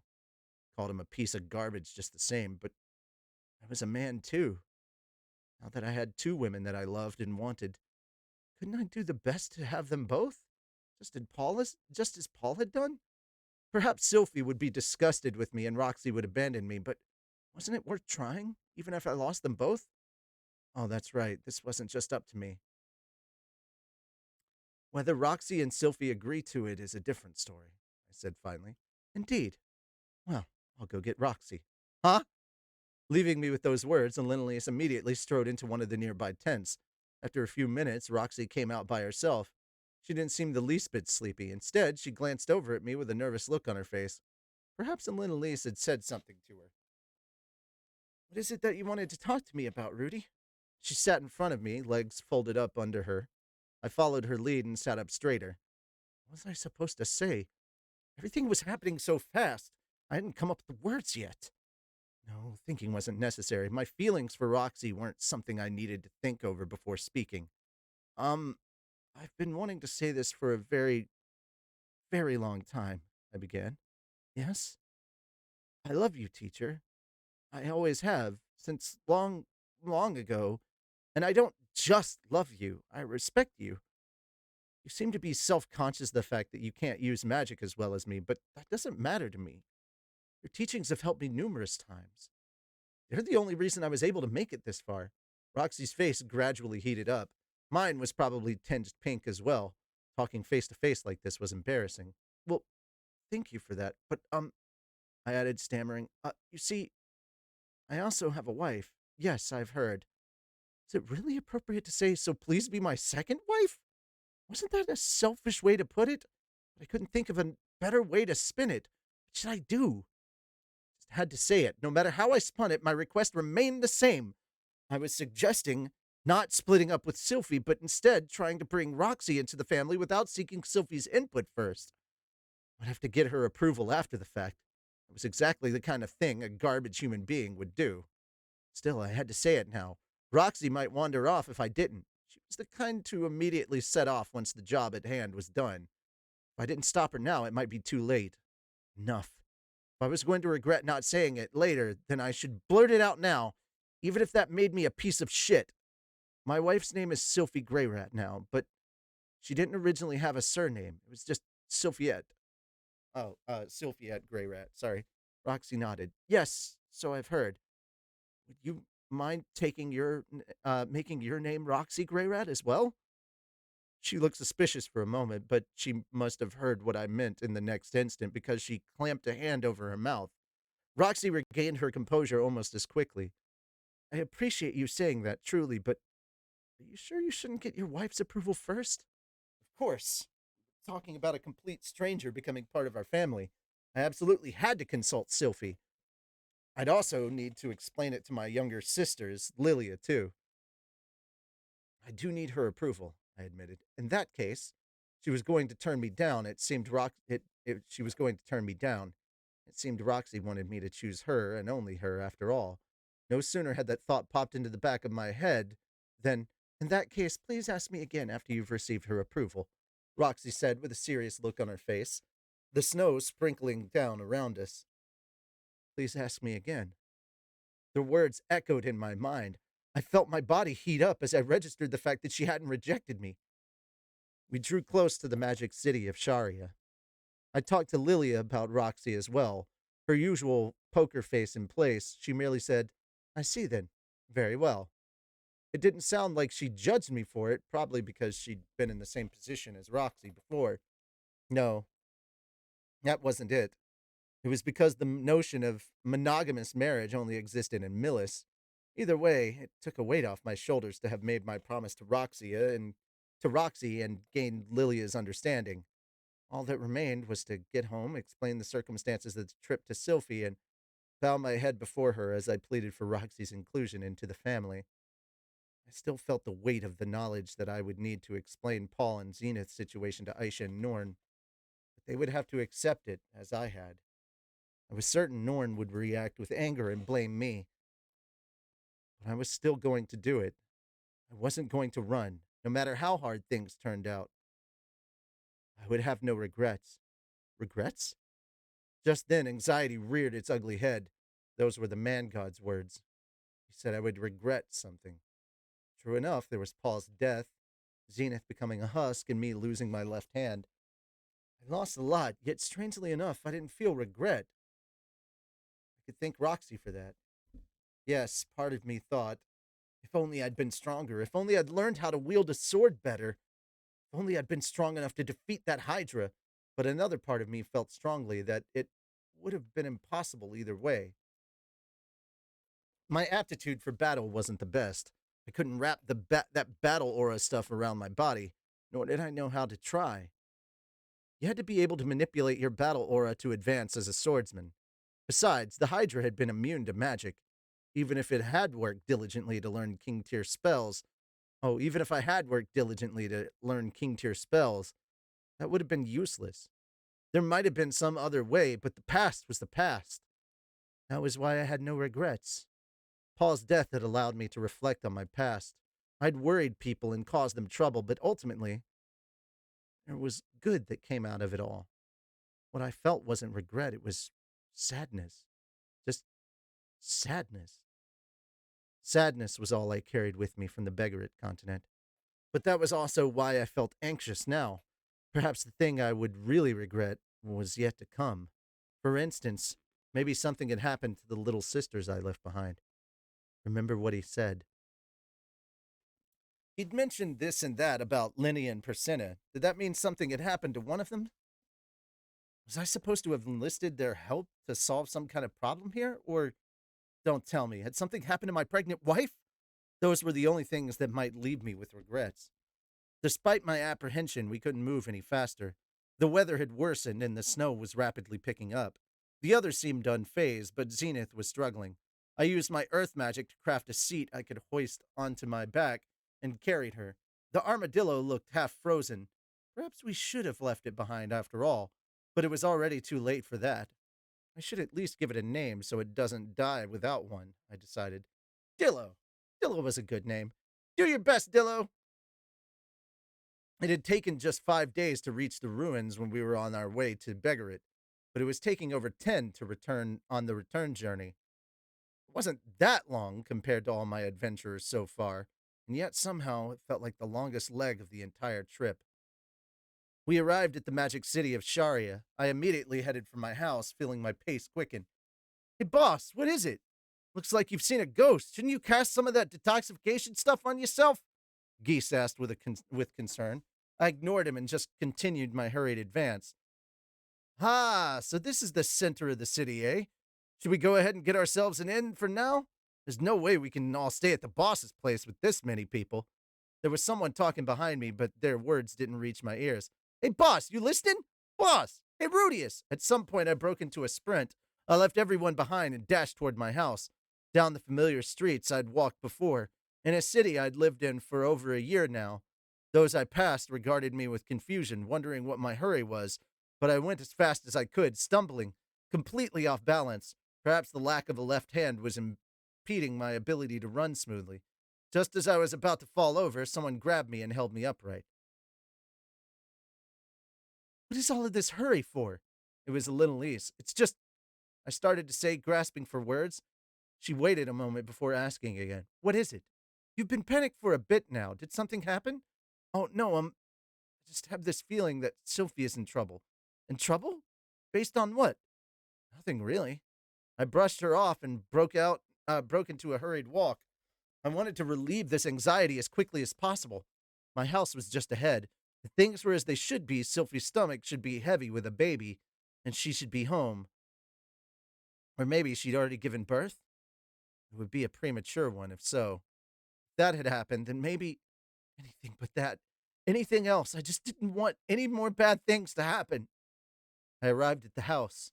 The snow had piled up, but the place didn't look that much different from when I'd left.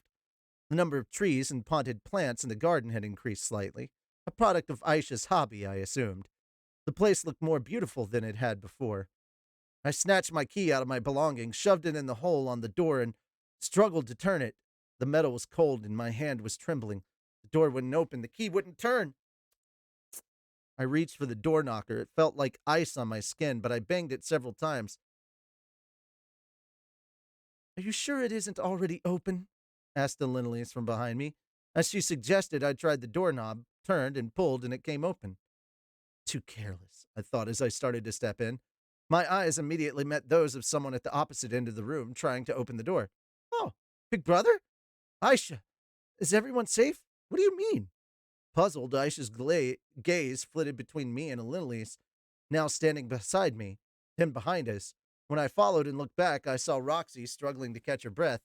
For the moment, I grabbed Aisha by the shoulder. She must have sensed something was off, because she glanced at her right shoulder and her eyes went wide. Visibly shocked, she looked between my hand and my face. Huh? What is it? What's happened to your... I see. You're safe. What about Sylphie? Huh? Oh, she's right in here? At her words, I realized that just behind Aisha, looking equally puzzled, was Sylphie. Her stomach had doubled or perhaps tripled in size. Even her breasts were a bit swollen. She was about 7 or 8 months along now, probably already producing breast milk. No, that didn't matter right now. Rudy, what is it? Sylphie, are you all right? Nothing's happened? Huh? No, everyone has been really wonderful to me, and Aisha's been doing her best to help out as well. So Sophie was fine? Yes, I could see as much. What about everyone else? I asked. Norn, are Lily and Zenoba and the rest safe? Huh? Safe? Nothing's happened here, she said, still confused. No one's gotten sick or injured?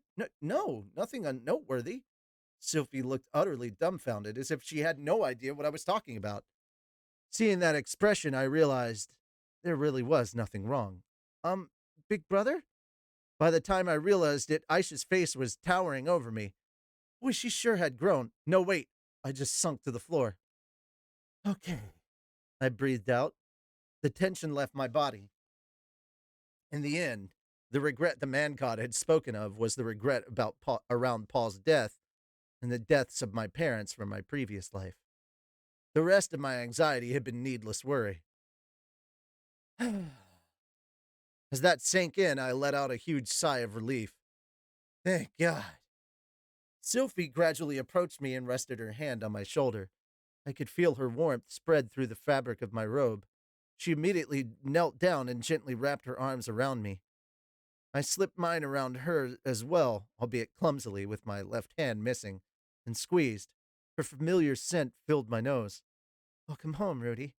There was so much I needed to tell her about Paul, about Zenith, about Roxy. I also needed to welcome those I'd left in the plaza into my home. I'd come all the way here by myself, after all. I'd panicked a bit too much. Nothing had happened. I should have taken my time with the others. But there was something I needed to say first before I did any of that. I'm home. I'd returned.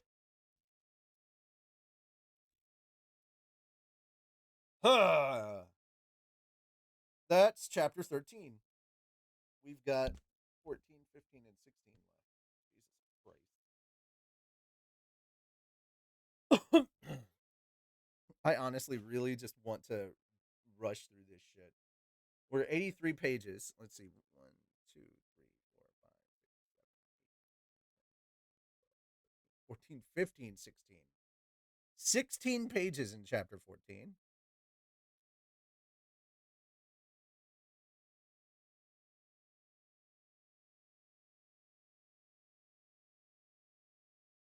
Okay.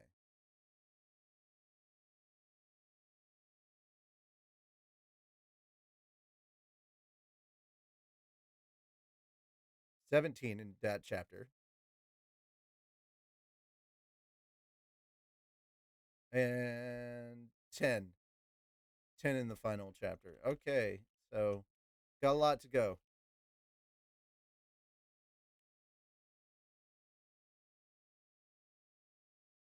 Okay. Since we haven't met the quota for this chapter, I'm just gonna keep going. Hell yeah. And since it's only 6, we got plenty to go. Things went by in a frenzy after I returned. First, Aisha ran out to fetch Norn from school. Roxy, either out of consideration or because it felt too awkward lingering here, went off to retrieve Geese and the others. And Little East seemed anxious to rush to her beloved cliffside, but resisted the temptation. As we waited for everyone to gather here, I passed the time asking Sylphie about what had happened since I left. I was sure she wanted nothing more than to hear how my adventure had gone, but she didn't complain as she recounted events during my absence. Her pregnancy was moving along smoothly. According to the doctor, the child would most likely be born right on time. As for the others, they were apparently doing well. There'd been a small incident at the school a few days ago, but Nanahoshi had resolved it. Something must have changed in her if she was going out of her way to help the people of this world. Neither Aisha nor Norn had gotten sick or injured. They were both doing well. Aisha's gardening hobby had taken off, and she even had new plants growing in her room. I'd have to take a look for myself when I had the opportunity. Norn was gradually becoming an idol like figure at the school, having spawned something akin to a fan club. Made sense given how cute she was. Zenoba, Cliff, and Linnea and Priscilla popped in occasionally at the house to check in. Ariel had apparently complained that I'd said nothing to her before leaving. She was right, come to think of it. I needed to apologize the next time I saw her. Even so, everything I heard suggested they were all doing well. When I had the time, I would have to go inform them all that I'd returned. Apparently, the only exception to our group of friends was Batty Gaddy, who remained unaccounted for. Well, he was immortal, so I doubted anything bad had happened to him. Sylphie looked adorable as always, with a finger pressed to her chin as she tried to recall the past 6 months. So, nothing happened to anyone? I remarked. Nope, nothing I think would worry you, at least. All right. Sylphie changed the subject. Anyway, so tell me, what happened to you? Oh, I'll tell you, I promised. Just wait until everyone is gathered first. A lot happened. Okay. Oh, it looks like they're back. In the midst of that conversation, Roxy returned along with Geese, Tallhand, Lilia, Vera, Shira, Alinalius, and Zenith. With Sylphie and myself included, there were 10 of us. Our living area was spacious enough to accommodate them and then some. Ah, you must be the boss's wife, Geese realized. You sure are cute. Boss, you're a lucky one. It's my granddaughter, Alinalius informed him. Yep, and if not for her slutty granny, she'd be perfect. Excuse me? The rest of the party ignored their two bickering companions, moving to greet Sylphie one by one. She received them humbly, returning their greetings in kind. A pleasure. I'm Roxy McGurdia. Roxy? As in the master that Rudy is always boasting about? Asked Sylphie. Yes, that one, Roxy said, then paused a moment before continuing. Although I'm not special enough to warrant such boasts. Well, I'm pleased to meet you. I've heard so much about you from Rudius. I'm Sylphie. It's an honor. Yes, from me as well, Roxy said, seeming a bit awkward. It made sense that she would be, I guess. Not much time had passed since our conversation the other day about her joining our family, but that talk would have to wait until later. It has been a while, Miss Sylphiette, Lilia greeted her with a bow of her head. Yes, it has, Miss Lilia. Sylphie seemed delighted at their reunion, her lips threatening to break into a genuine smile, only to turn bitter just as quickly. There's no need for Mistress Sylphiette. Can you just call me Sylphie as you did not so long ago? No, Lilia shook her head. I cannot treat you as I did before. Not now that you've wed Lord Rudius. Oh, all right. Sylphie looked abashed. Lilia had taught her everything she knew about housework. In a way, she was Sylphie's master, the same way Roxy was mine. Of course, Sylphie respected her. It's been a while, Miss Zenith, Sylphie said at last, turning to greet my mother. Miss Zenith? Zenith just stared blankly ahead, even if as Sylphie called out to her. Troubled, Sylphie glanced back at me. The look on her face said she was worried Zenith wasn't pleased by our marriage. Sylphie, I said, I'll explain about my mother and father once Norn gets here. Oh, yes, I don't see Mr. Paul here, she began to say, her eyes searching the room. It didn't take long for her to infer what happened after everyone fell silent, and she glimpsed their faces. Sylphie pursed her lips and went quiet. Silence fell as we waited for Norn to return. It was tacitly understood that we couldn't begin until she arrived. After a bit, Aisha and Norn returned, both breathless from the run. Big brother, welcome back from your trip, Norn huffed and puffed as she spoke.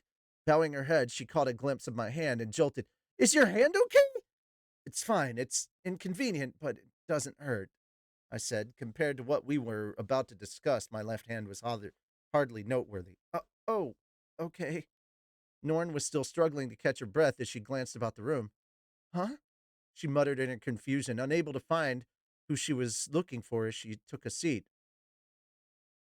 Aisha approached me and asked, before we proceed, would it not be appropriate to serve tea?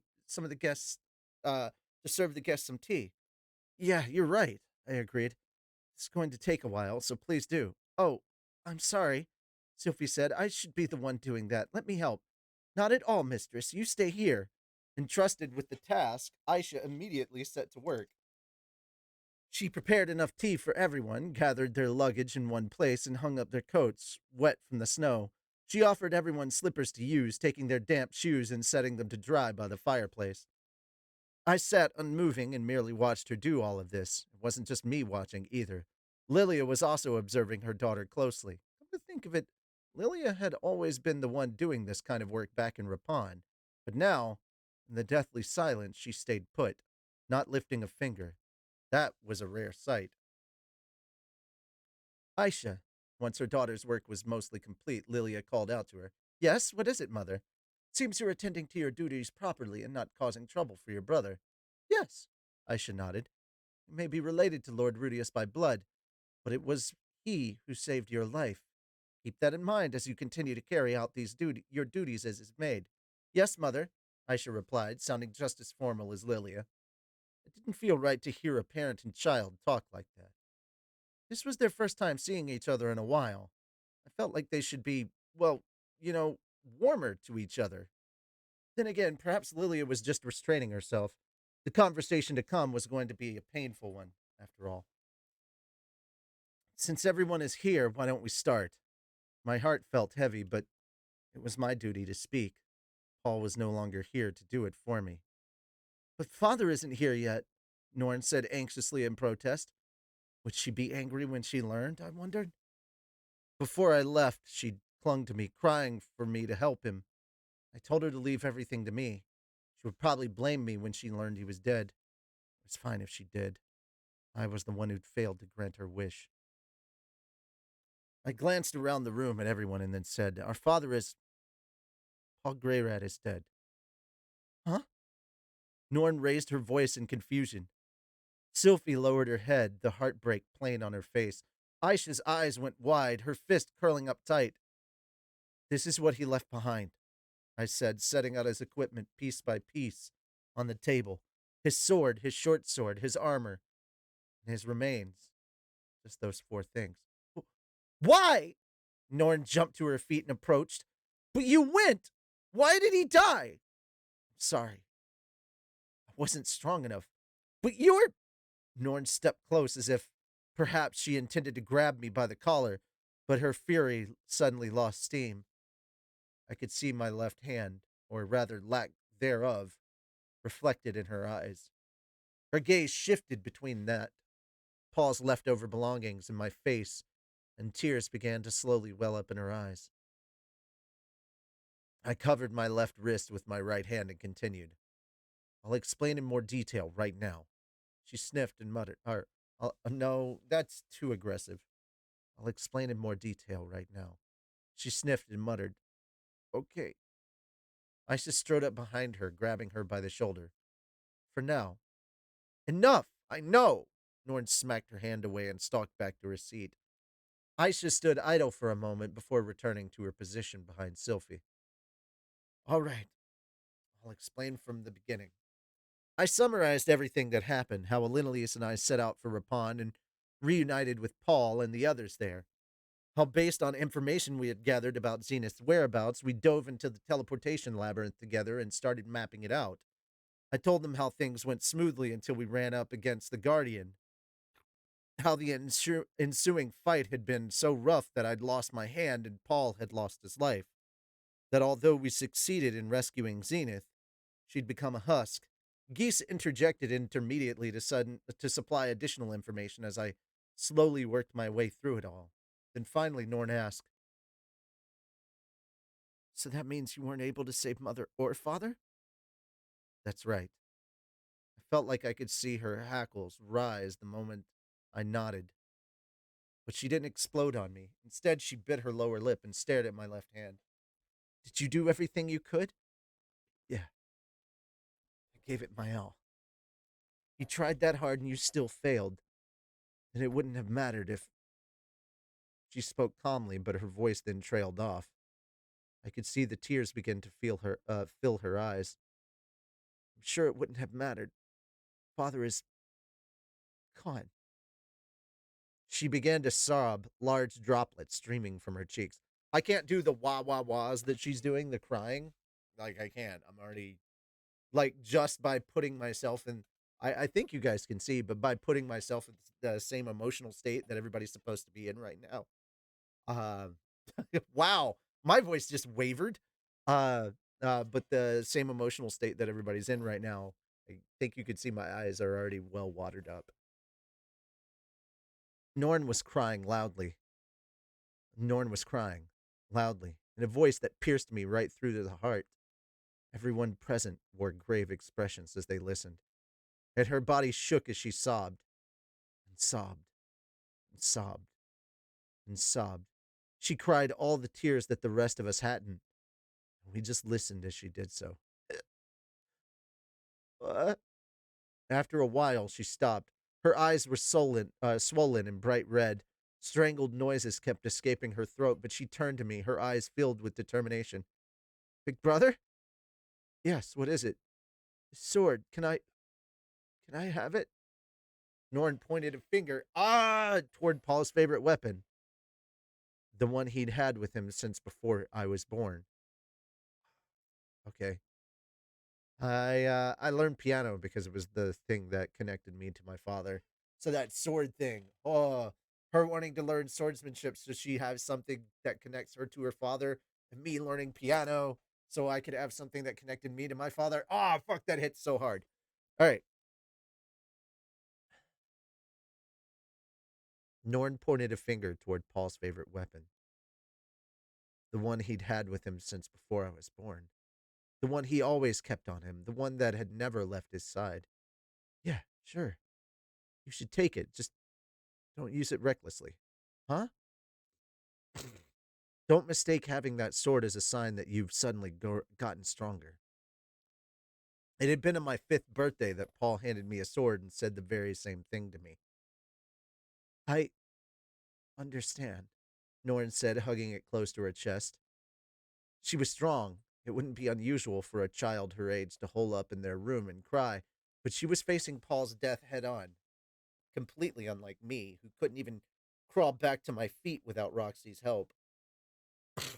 True, she was strong. We decided to split his other mementos up amongst our family. Aisha chose his short sword, and I chose his armor. As for his remains, we would build a proper grave for him and bury him there. At least that was the plan until Zenith drifted forward and took his armor into her hands. Mother? I called out to her, but she didn't respond.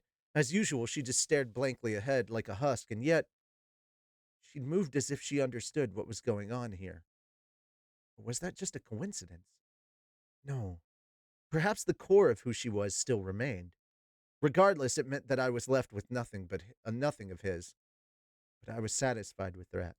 With that, I'd received so much from him already. Well then, let's talk about Mother next. Once again, I explained Zenith's condition to them, that she had lost her memories and seemed almost completely empty inside. She won't get better? Sophie asked. I shook my head. I don't know. I intended to have doctors and healers examine her to be sure, but I'd never heard of healing magic that could restore lost memories. Honestly, we didn't even know the root cause of her condition. We knew she'd been encased in a magically imbued crystal and lost her memories, but that was it. Might well be something akin to oxygen deficiency. I was certain of nothing, of course, but I did think the chances of curing her condition were slim.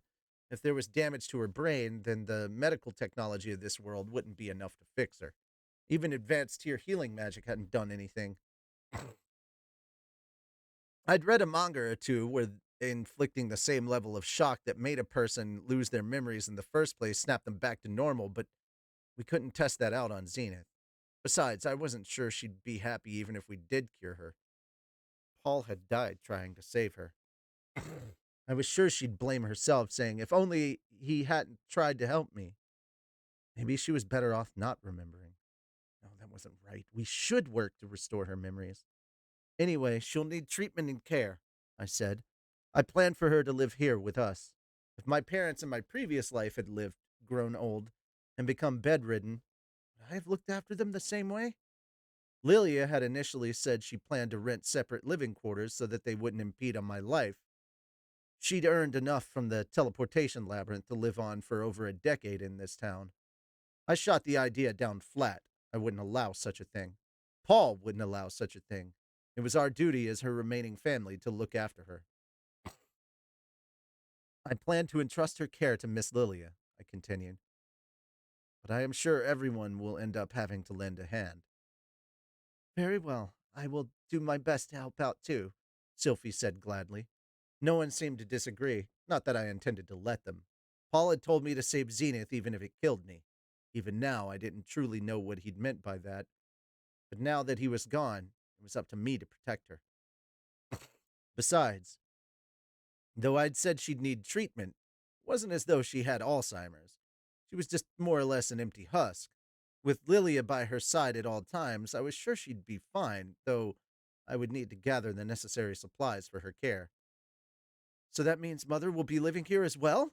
Aisha blurted out, voice filled with confusion and anxiety. Yes, Aisha, I will be in Lord Rudius's service. I wondered if Aisha saw Lilia as a thorn in her side. Lilia had been a strict disciplinarian when she was growing up, and I'd gotten the sense Aisha enjoyed living away from her mother. Still, I didn't feel like it was appropriate for her to express her displeasure here. If she did voice such complaints, I would have to chastise her accordingly. Will we be splitting the work as well?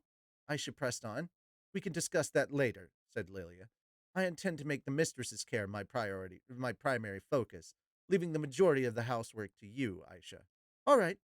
Aisha didn't protest, but it did look like she was uncomfortable with her mother present. Her voice was stiff, her expression gloomy. Oh, all right.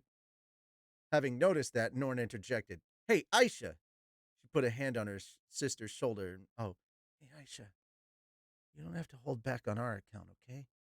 Aisha glanced at Norn, then at Lilia, then at me. Then again at Lilia and back at me. I wasn't sure why she was looking to me for approval or what she was looking for approval for, but I nodded nonetheless. Aisha hopped to her feet and threw her arms around Lilia. Mother! Mother, I'm so glad you're safe! She bawled, burying her face in Lilia's stomach. I'm home now, Aisha. Lilia's expression turned gentle as she stroked her daughter's head. Ah, yes, it all made sense. Aisha had to have felt conflicted. Lilia was her mother, after all. I was sure she'd prayed for Paul and Zenith's well-being, too, but it was Lilia's safety she prayed for above all others. And now that she'd returned safely, it was under circumstances too grim for Aisha to express her joy sincerely. Forgive me for doubting you, Aisha.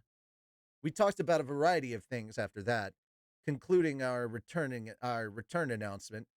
The conversation had included Geese's financial report proving that we'd come out in the bank, not that our newly deep pockets had done anything to brighten the cloudy expressions on everyone's faces.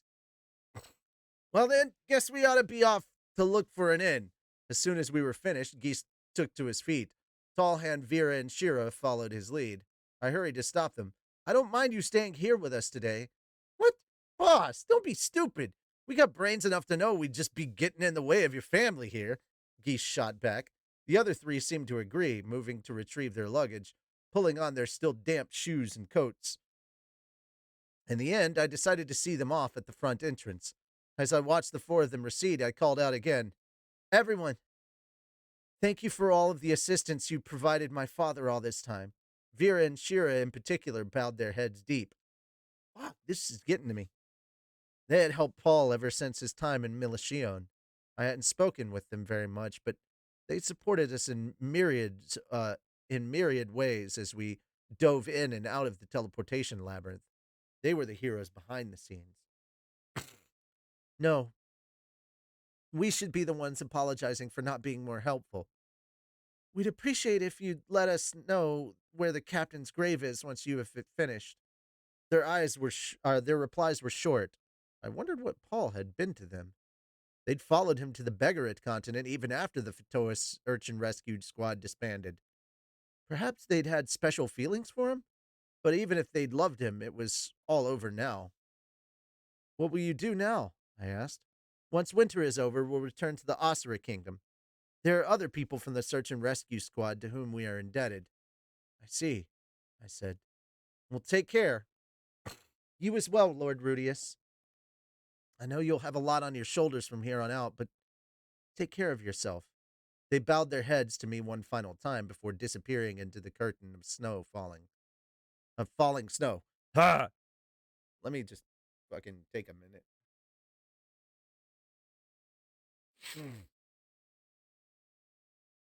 The Search and Rescue Squad. Oh, yeah. Hadn't someone said something about Zenith's family helping finance Paul's activities? Zenith wasn't exactly what you'd call safe and sound, but we should still inform them that she'd been found. Could at least pen them a letter. As I was preoccupied with those thoughts, Geese slapped my shoulder from behind. Well, see ya, boss. Mr. Geese, Mr. Tallhan. I looked at each of them. What? Wipe that gloomy look off your face. Geese grumbled. What will you both be doing after this? Geese scratched his head. We plan to head as far as Asura. We want to exchange our Begarit currency and sell these magic items we got. You're going to sell them all? Or you're going to sell all of them? I asked.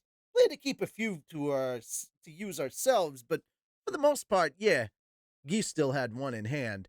They'd informed me of what the items did when they appraised them, but most were nothing special, just random stuff like a short sword that could be used in place of a match. I figured I might find a use for them eventually, so I tossed them into our basement storage area. No matter how ridiculous the effects, they could still fetch us some money if we were ever in a pinch. The magic stones that absorbed mana were a separate matter. I wanted to research them once I had the time. If I faced a similar opponent in the future, I didn't want to repeat a repeat of the labyrinth. I didn't want to be powerless. I might not be skilled enough to get anything out of researching the stones, but I'd rather try than just give up. If you want, we could take your items along with us to sell in Asura. You'll get a lot more bang for your buck there than you would here, you know. Asura did have a steep price for commodities, and their currency was accepted widely across the central continent. If you were going to sell something, Asura was the place to do it. And let me guess, I said knowingly. On the way back here, you'll gamble it all away and make a run for it. Ah, hey, no way! I wouldn't put my hands on your money, boss! His eyes darted back and forth, not looking at me. Perhaps he really did plan to gamble the money away. Ah, well, if not for Geese, we would have never made it through that labyrinth in the first place. I owed an enormous debt. This was trivial by comparison. I'm kidding, I said finally. Well, I did plan to gamble some of it, he confessed, the edges of his lips curling up in an ornery chuckle. And after that, going to continue on as an adventurer, Geese shrugged. Those are the only skills we got. All right. Well, we'll be here until spring, so come drink with us when you got the time. Oh, well, we'll be here until spring, so come drink with us when you got the time. You said you'd introduce me to a nice female monkey, yeah? Ah, I guess since you got a wife and kid on the way, you probably don't frequent those kind of places.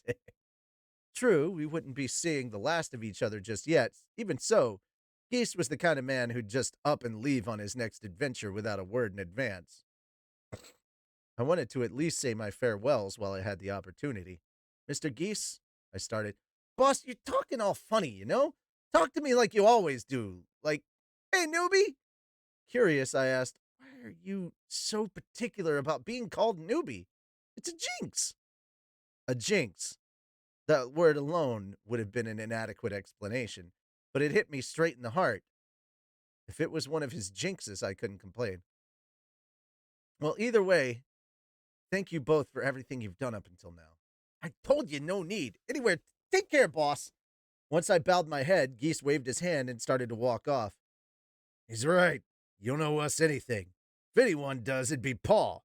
What I mean is, we don't need any things. Tall Hand said as he shifted his burly body to follow Geese. I watched until they disappeared. Men always want to show off like that, said a voice. I glanced over to see Elise standing behind me. Apparently she'd been talking to Sylphie while I was bidding them farewell. I wondered if it was about Roxy.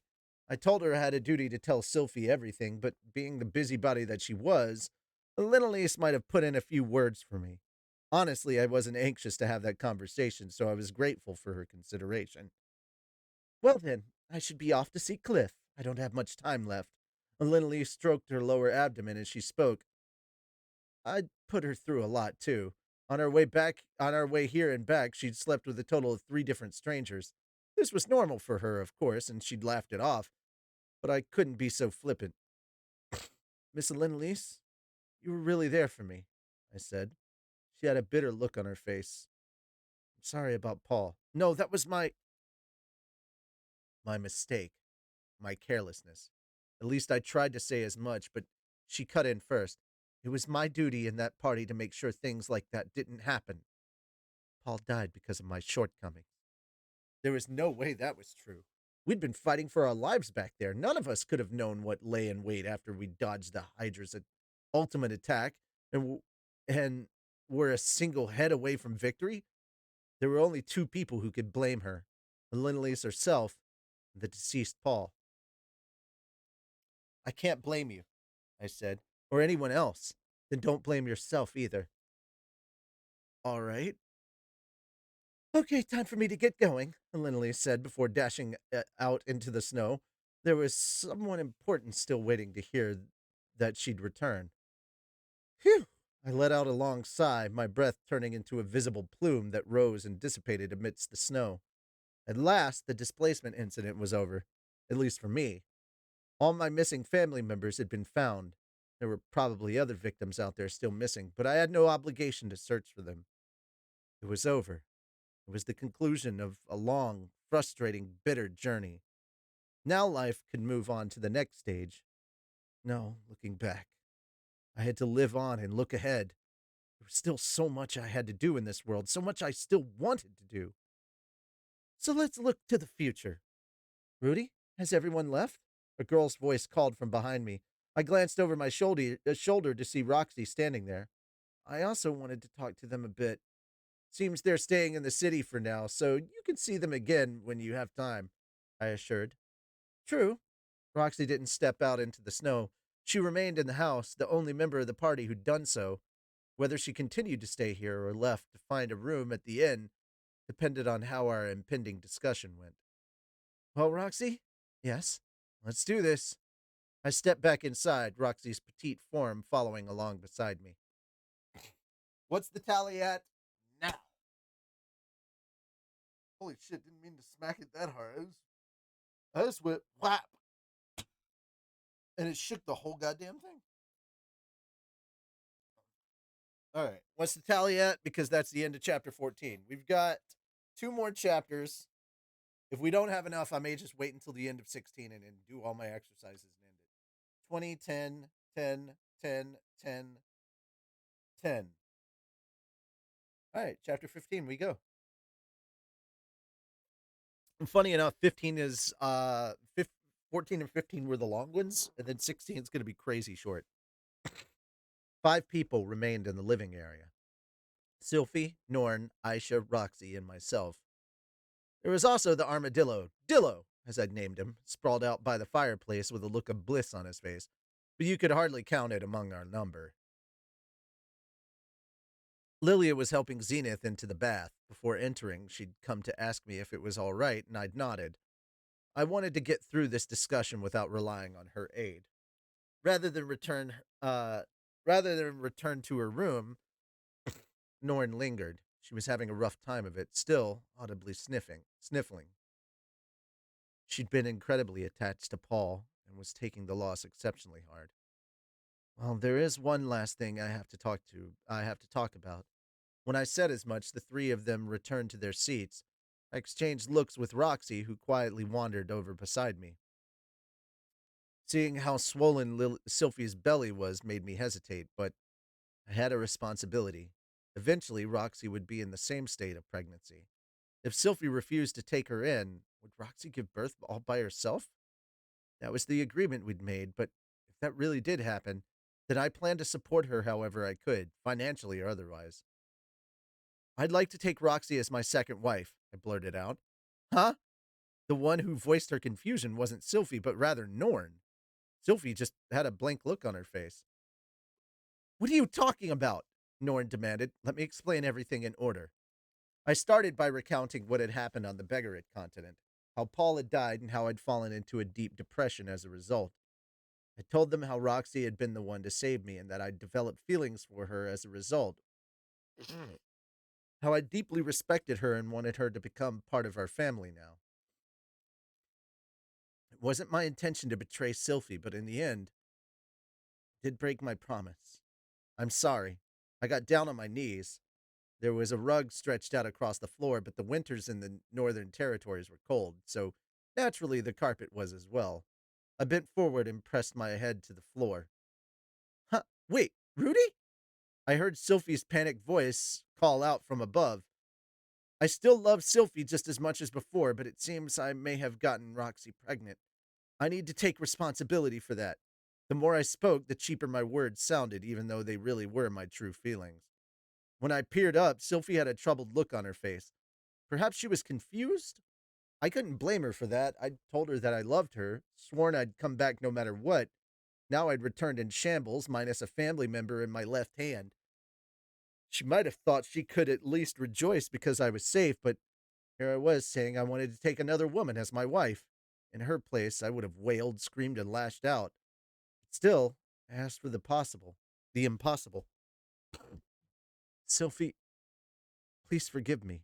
There's no way she can! The one who shrieked back at me was Norn, not Sylphie. She stomped right over, grabbed me by the collar of my shirt. How can you say that? Do you know how she felt the entire time? She was waiting for you to come home? Every day she said, I hope Rudy is okay, and I miss Rudy, and I wonder if Rudy's eating right now. Do you know how lonely she looked? How lonely she sounded the whole time? I didn't know. I didn't know at all, but I can imagine it. The expression on her face as she waited for me, how lonely she sounded, how she might sit in a chair with nothing else to do but tap her foot as she waited.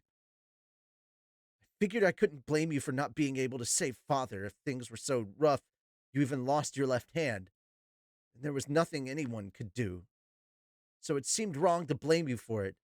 But now you're telling me you had enough composure during all of that to have sex with another woman, and you want to make her your wife? No, I wasn't composed at all. I was depressed. That's why Roxy put her own feelings on the line to save me. Miss Sylphie would have done the same thing for you if she'd been there, Norn snapped back. Of course Sylphie would have saved me had she been there. She'd cured my impotence, after all. But the one who actually saved me was Roxy. Even though she had feelings for me, even though she knew I already had someone, she'd resolved to do it, even knowing she might be tossed aside afterward. Norn, you should understand how it feels. Locking yourself in your room, feeling like you're so deep inside a hole you can't see the light at the end of the tunnel. How are you supposed to cast aside the person who saved you from that? I argued. I do know. I'm grateful to you for helping me through that, but this is a totally separate matter. Lord Millis would never permit someone taking a second wife. Oh, that's right. Norn was a follower of Millis. No, her religion wasn't the issue here. Maybe it was me. Maybe I was doing something wrong and trying to strong arm my way into being in the right. Besides, why that tiny girl? She's not any different from me, Lorne glared at Roxy. Roxy returned the younger sister's gaze with her usual poker face. She was taller than Norn, but barely so. Maybe even less than centimeters worth. In the face of my younger sister's hostile gaze, Roxy remained unfazed as she muttered, I may be small, but I'm still an adult. I wondered what she was going to say, her voice trembling, an open door into her heart, but the words were such that they could be constructed as impertinent. Norn was infuriated. If you're such an adult, don't you feel like you're being shameless? Don't you feel bad for barging into their relationship? Norn, that's going too far. I'm the one who said I wanted to bring her into our family. Roxy's done nothing wrong. She's the one who tried to back out of it, I objected with a firm voice. Norn didn't even glance over at me, but just continued her verbal onslaught on Roxy. You stay quiet, she barked at me. Besides, if she really did try to back out, then why is she still here, clinging to you? She's just taking advantage of your offer. I honestly thought about slapping her, and it went without saying, I didn't have the right to do such a thing. If I slapped her, I felt like I really would be complete scum. Roxy fell silent as Norn shouted her down. She looked as indifferent as usual, her eyes turned to the floor. Finally, she lifted her head up and bowed it toward Norn. You're right. It's shameless of me. I apologize. Then she stood up straight, drifted over to the edge of the room. She picked up her luggage, placed her hat on her head, and moved quickly toward the exit. Couldn't even stop her. I knew we'd face resistance, knew not to underestimate how difficult it would be for everyone to accept this, but I thought I could convince them. That had been naive. Now, here we were, and Roxy had been lambasted for her part. She probably felt like she was walking on a bed of nails, and things might keep being that painful for her if she stayed here. No one would choose to stay that way. No one would choose to stay with that possibility in mind. Even I would race for the door, unable to withstand it. Couldn't let her leave here with such a bitter taste in her mouth. That wasn't how I wanted to end, how I wanted this to end. I wanted to repay her for everything she'd done. Bring her here just so she could be dragged through the mud.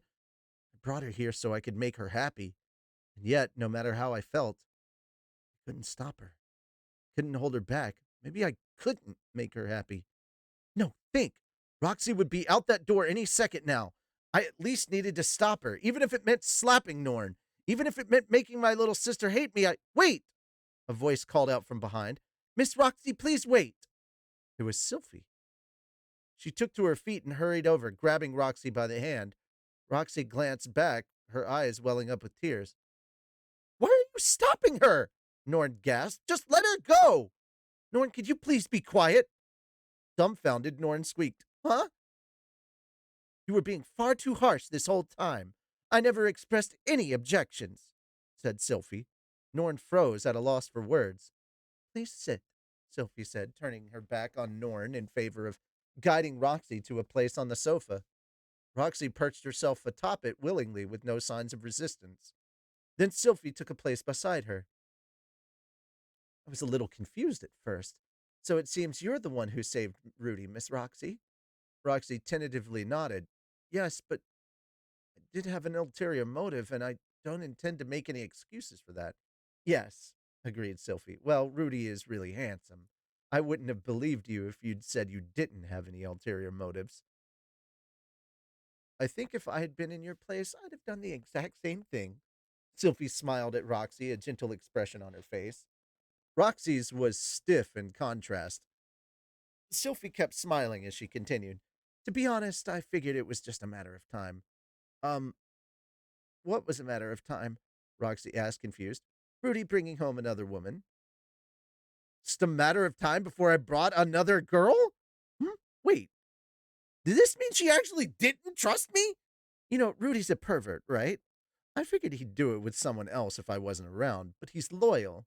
So I figured if he did do it with someone else, he would want to bring her into our family, just like he did with me. I didn't think I'd be able to have him all to myself forever. I wanted to protest, but she completely hit the bullseye. I had no right to say anything. Honestly, I figured if he was going to bring anyone home, it would be Linnea, Persenna, or Miss Nanahoshi. Roxy commented, I've not heard any of those names except for Miss Nanahoshi. They're his friends at school. They're all very sexy, with huge breasts. Well, Nanahoshi isn't necessarily that sexy, I protested inwardly. Wait, that doesn't matter right now.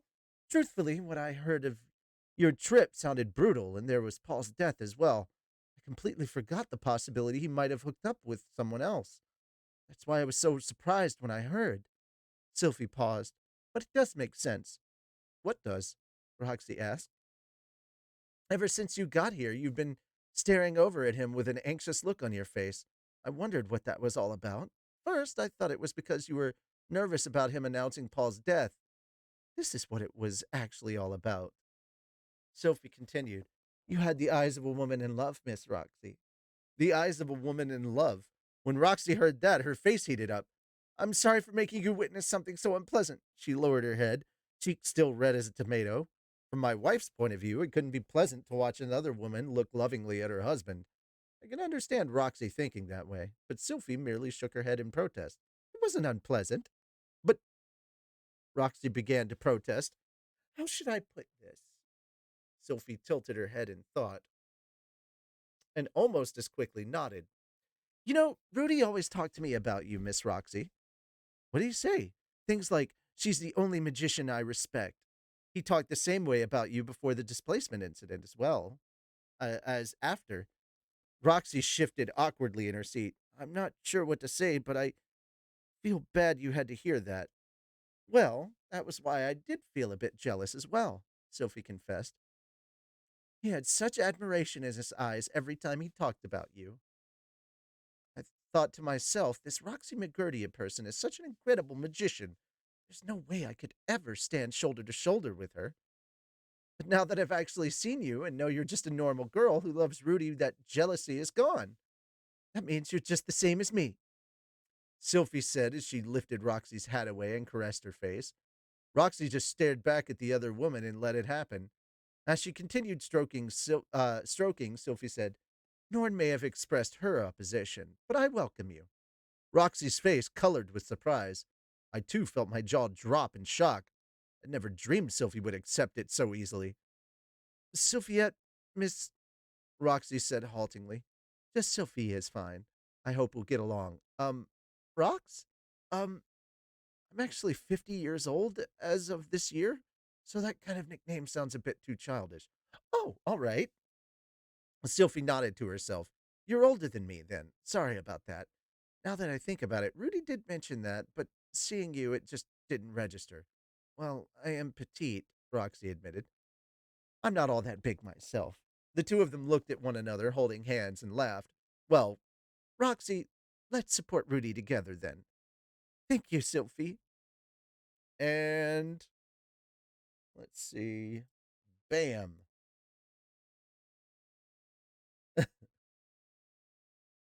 And that's adorable. She is a little bit taller than her, than Roxy, and that's kind of cute. After they shared those words, they shook hands. The gesture radiated a curious sort of solidarity, and seeing it, I let out a sigh of relief, an unconscious reaction that slipped from me the moment I thought things would be okay. Norn glanced at me and furrowed her brows. If Miss Sylphie is accepting of it, then I have nothing more to say. Apparently, she wasn't quite on board yet. She frowned slightly, clearly still displeased as she glared over at us. Perhaps I had earned her contempt once again.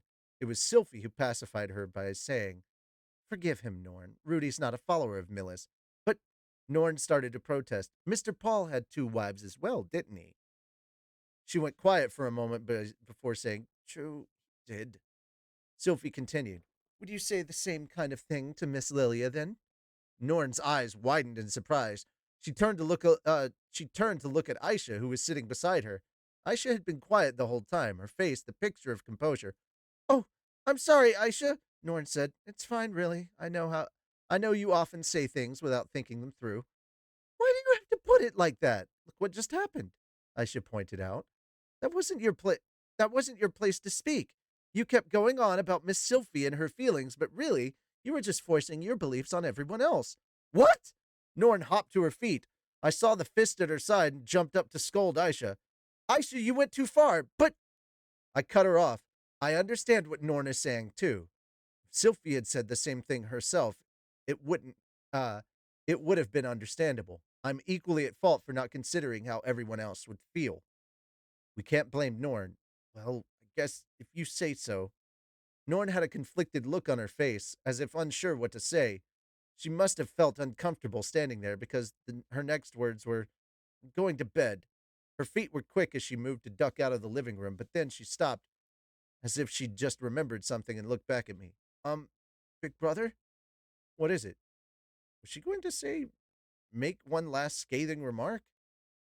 That was my fear, but what came out of Norn's mouth next defied my expectations. You teach me swordsmanship when you have the time? Huh? It was so sudden that, for a moment, the words made no sense to me. Swordsmanship? Was she going to try using Paul's sword? Part of me felt like a half baked attempt at self defense would only be self destructive at best. But this world wasn't like my previous one. It might probably do her some good to learn swordsmanship. Even a little power was better than none. The bigger issue was whether I would be any good as a teacher. Are you sure you want me to teach you? I asked. I can't approve of what you've done, but I don't hate you either. Okay. I'd actually been asking if she was sure she wanted me to teach her when I'd only dabbled in the art myself. But I couldn't turn her down now that she'd indirectly admitted she liked me. All right, I said. I'll make time to teach you after school or something. Please do. Once she said that, Norn was off to her bedroom on the second floor. In the end, I'd been absolutely helpless. Sylphie had rescued me with her generosity. Big brother, Aisha called out to me. You look really pathetic right now, you know? Unable to say anything in my defense, I just nodded. After that, the three of us, Sylphie, Roxy, and I, began talking about how things would work from now on, such as the order in which we'd spend our nights together and how we'd negotiate quality time. The discussion was frank enough that Aisha took her leave. Well then, Miss Roxy, I look forward to living together, said Aisha. Yes, me too.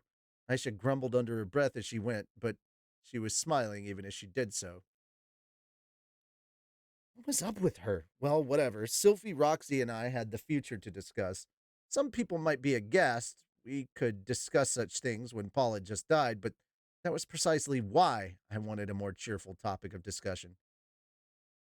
Please make Sylvie your main priority, Rudy. Just a little bit of your attention when you have the free time is enough for me, said Roxy. Nonsense. We must be fair, Sylvie insisted. But he may yet take on more wives, so let's not be bashful. More? I could tell how little faith she had in my lower half from that word alone. Honestly, right now, I just feel overwhelmed with guilt about this whole thing. I'll just stay on the sidelines until your baby is born, said Roxy. So that's how you feel. Sophie nodded thoughtfully. Well, there is only a little more than a month until the delivery. You don't mind if I take all that time for myself? I don't. Let's wait until next month for me to officially become your wife, Rudy. I was probably an awful person for finding it a disappointment that I'd have to live the celibate life for the next month, but when I started to think about how I'd be able to have sex with both of them as much as I wanted after Sophie gave birth, my buddy downstairs began to rise up and salute. As those fantasies solidified in my head, both women turned their gazes toward me. Rudy? Sophie called over to me.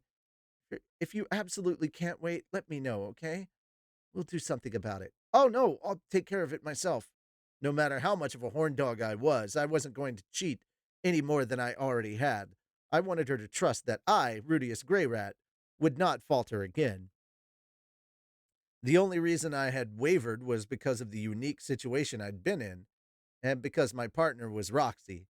As long as I never wound up in a depressive spiral and had a woman of Roxy's caliber appear before me, I'd never cheat again. Ever. Oh, but you said Roxy is pregnant as well. In that case, if we wait a month, you won't be able to have sex with her either. What'll we do then? Sophie wondered anxiously. Roxy looked ashamed and said, about what Rudy said regarding that, I think he was lying. I didn't get the opportunity to say much, but I'm not actually pregnant. Huh? I blurted out. She wasn't? Then what the heck was the little Liz talking about before? Oh, she baited me right into a trap. That jerk? Damn it! And I danced right into the palm of her hand. What is it, Rudy? Roxy asked. Nothing, but let me just clear the air and say I wasn't lying. It was just a misunderstanding on my part. Oh, all right then. Roxy scratched at her cheeks, face red. But I look forward to it someday. Oh, yeah, me too, I said. The words happy family planning came to mind, putting a smile on my face. I truly was looking forward to what was to come. Rudy's a perv, isn't he? Teased Sylvie. Yes, I certainly am, I agreed. I wonder what our pervy Rudy is going to do to me, Roxy wondered aloud. We continued to talk and laugh together, and that was how I came to have a second wife. We prepared a room for Lilia and my mother after they finished their bath. Then we retired for the night. Just as we'd previously discussed, I was spending the night with Sylvie. I made a pillow for her with my arm and we nestled close, her body facing mine, but we had yet to fall asleep. We were both gazing at one another quietly. About our conversation from before, she began, being the first to speak. I had something about I had something absolutely tragic pictured in my mind when you said you had something to talk about and you had Roxy standing beside you. What's that? I asked. I thought you might tell me that you couldn't love me anymore and that you wanted to leave me. I would never say that. What kind of sleazebag would say something like that? Yeah, I know. Sophie rustled around. I could feel something press against the stump where my left hand had once been. Sophie's fingers. She was trying to stroke it. But I was still anxious. I don't know why. I just got the feeling you weren't going to come back to me. A sense of foreboding? Well, this had been quite the close call. It wouldn't have been surprising if I had died. I glanced at Sylvie. Did I worry you? Yes. Okay, hang on. I was just checking really quickly to see how many pages were left in this chapter. I have two more pages. It's okay now. I stroked her head with my right hand. Her eyes crinkled as she leaned into my touch. Her hair was a beautiful pale color. It had grown while I was gone. Your hair's getting long. Because you said you liked long hair. Doing it for me? Yeah. She waited for me this entire time, and I'd been stupid enough to. I'm sorry, Sylphie, for breaking my promise to you. She shook her head. It's fine. I love you the way you are. You'd done the same to me. I would have screamed and cried like a baby and lashed out at you for betraying you. Betraying me. I know I would. She giggled. But I wouldn't do that to you. I don't have eyes for anyone but you, Rudy. Sophie pressed her face close, pecking me on the cheek. A wave of affection came bubbling up from within my chest. I would love Sophie for the rest of my life. She must have been worried, must have wanted to wail at me, and still, she accepted everything without a single complaint. Sophie, I whispered. As repayment for her kiss, I gave her one of my own, planting my lips against her soft, squishy cheek. Normally, this was the prelude to our lovemaking, but we'd stop here for today. I couldn't push her body, not when it was heavy with child. But just then, I felt something wriggle against my lower abdomen. Come on, Sophie, we can't do that. If you start touching me down there, I'm not going to be able to hold off. I mean, I am interested in pregnancy sex, but no, we can't, Rudy, she said at the same time. It wouldn't be good for the baby. Hmm? Huh? Suddenly, we both looked down. There, just beside Sylphie's swollen belly, was a dense, mountainous lump. We folded the blanket back to discover Dillo? The enormous armadillo had slipped its head in from the base of the bed, just between Sylvie and myself. When had this thing gotten in here? I hadn't even noticed it enter. Pervy little thing, sticking its head in people's crotches. I laughed. Just like you, Rudy. No, I started to protest and thought better of it. Well, I guess you can sleep with us for tonight. Yeah, that sounds good. I slipped out of bed, produced a second blanket, and created a spot on the floor beside our bed for Dillo to sleep in. It sprawled out across it and closed its eyes. The creature had the appearance of an armadillo, but it was basically like a large dog. We'd have to build it a kennel down the road. Keeping it inside was all well and good, but it'd be a pain if it started crapping in here. Wait, I guess we could always just train it to be housebroken, like a dog? Well, that was a conversation we could have later as a family. Shall we go to sleep? I started to slip back into bed on Sophie's right, but stopped and returned to her left side so I could hold her hand with my right one. She gave me a powerful squeeze. Good night, Sophie. Yeah, glad you're home, Rudy. And then I was out like a light. That's chapter 15. We have 4% left to go. I'm just going to finish it.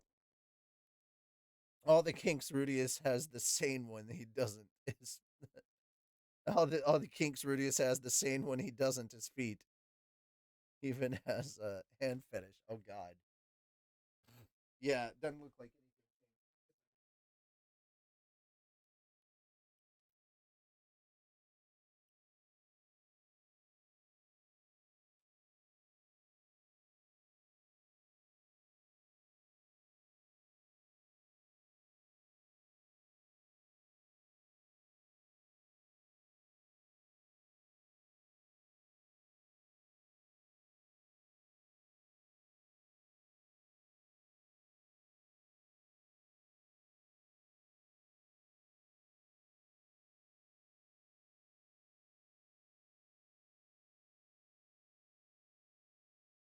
Sounds like someone could benefit from some of Nyanta's nibbles.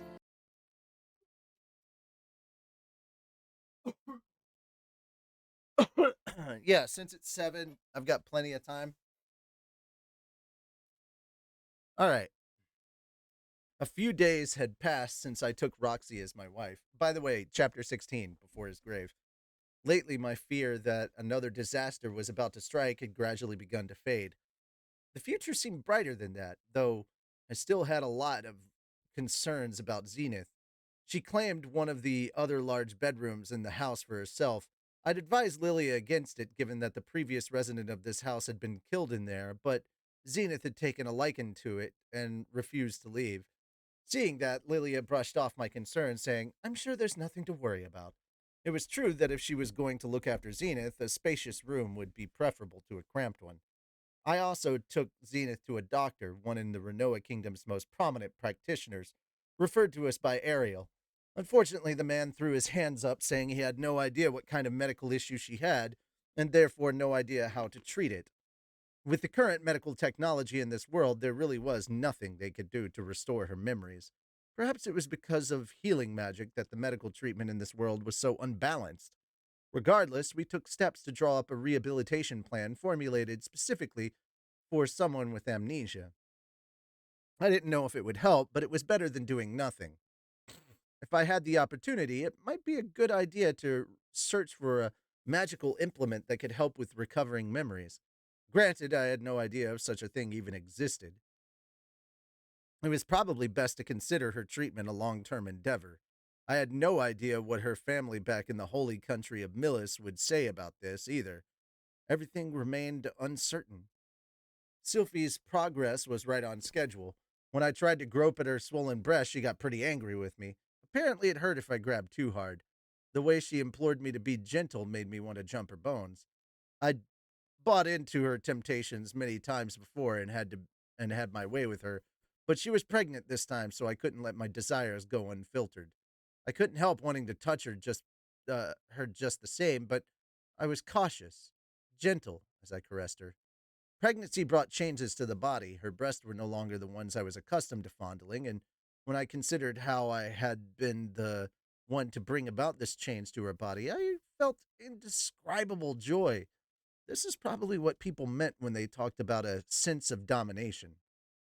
Ah, Sylphie's all mine. But as you might have guessed, having no left hand sucked. I thought longingly on the days I could grope her chest with both hands. Now that I was missing one, my satisfaction was halved.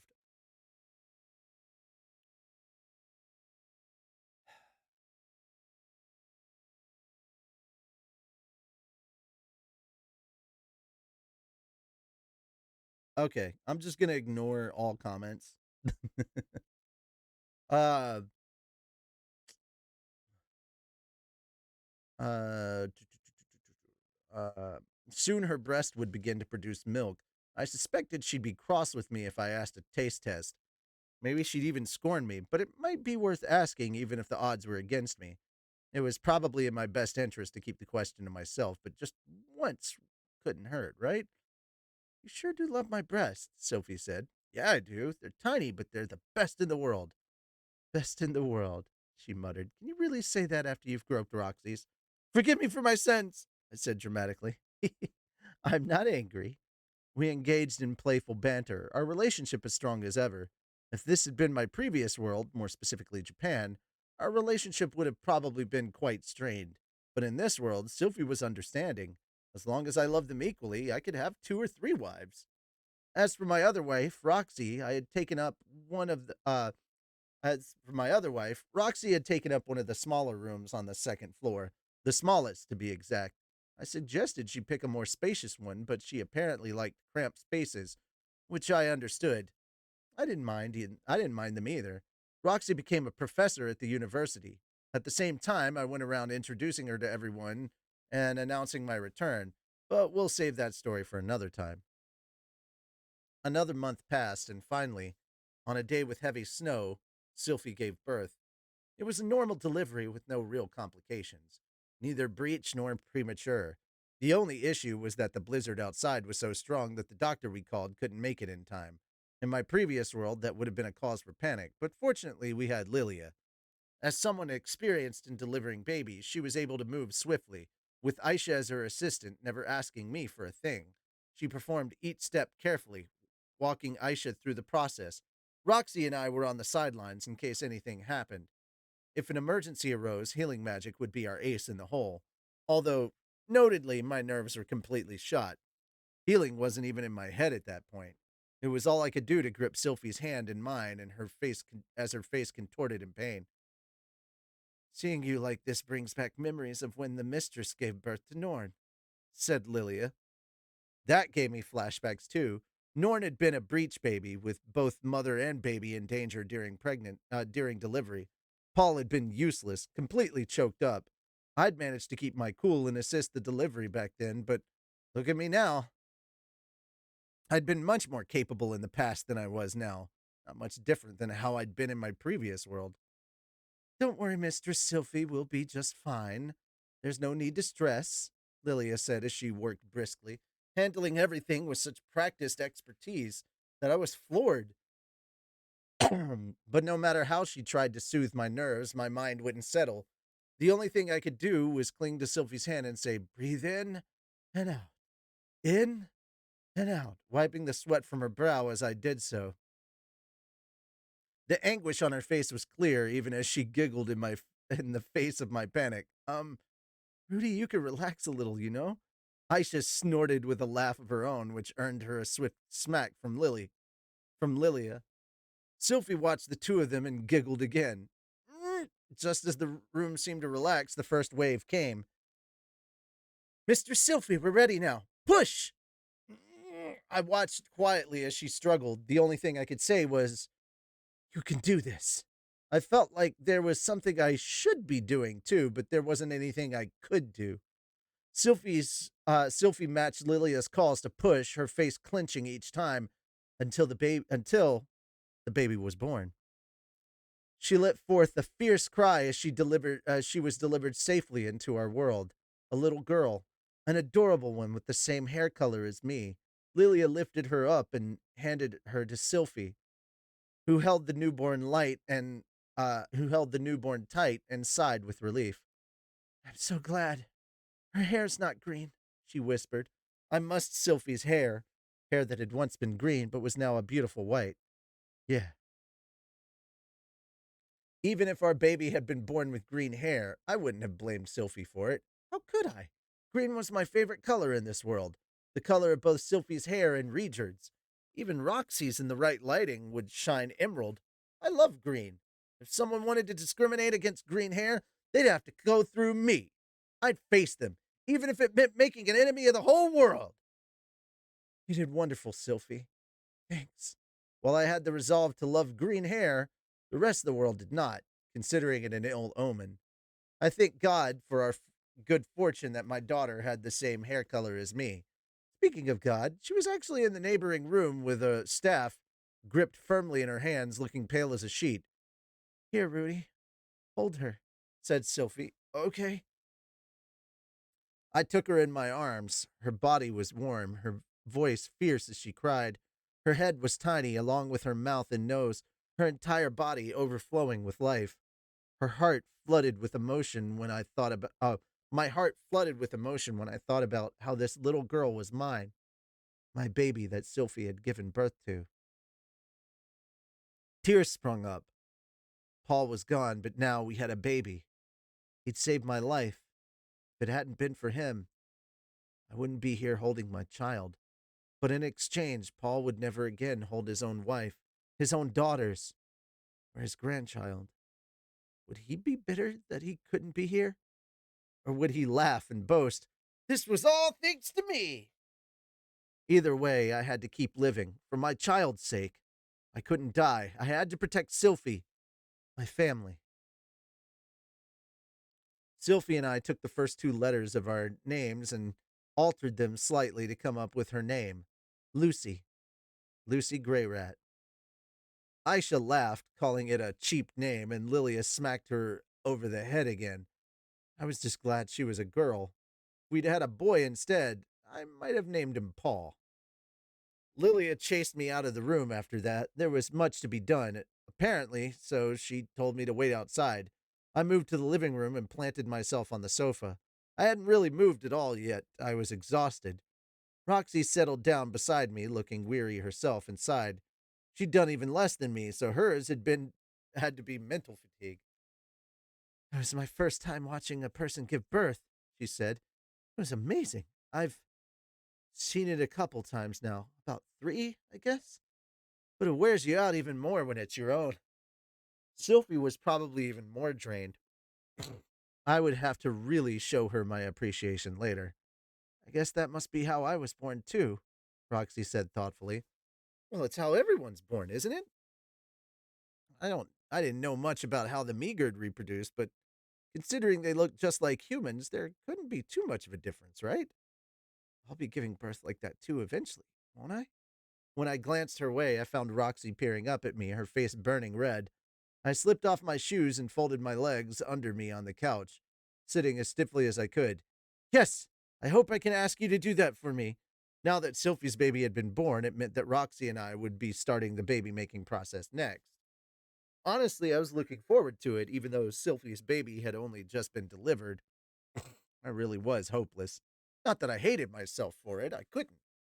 Not when I considered that Paul had probably felt the same way in the past. Can't wait, I thought with a laugh, and Roxy flushed a bright shade, wrapping her arms around her body. Rudy, you've got a seriously dirty look on your face. I was born with it. That's right, I was born with it. It was something I'd had ever since I came into this world, or perhaps even before that. Oh, that's right. Before I began the routine with Roxy, I needed to announce the birth of my baby. The following day, I made my way alone to the outskirts of the city where a graveyard for nobles who was nestled on a low hill. I am tearing up already, knowing what's coming. This is where we'd put Paul to rest. He might fuss over being lumped in alongside other nobles, but this place had better management than the one for the general public. I stood amidst the snow before the Renoa style round grave marker. I had no idea what religion Paul had followed. I didn't think he believed in God.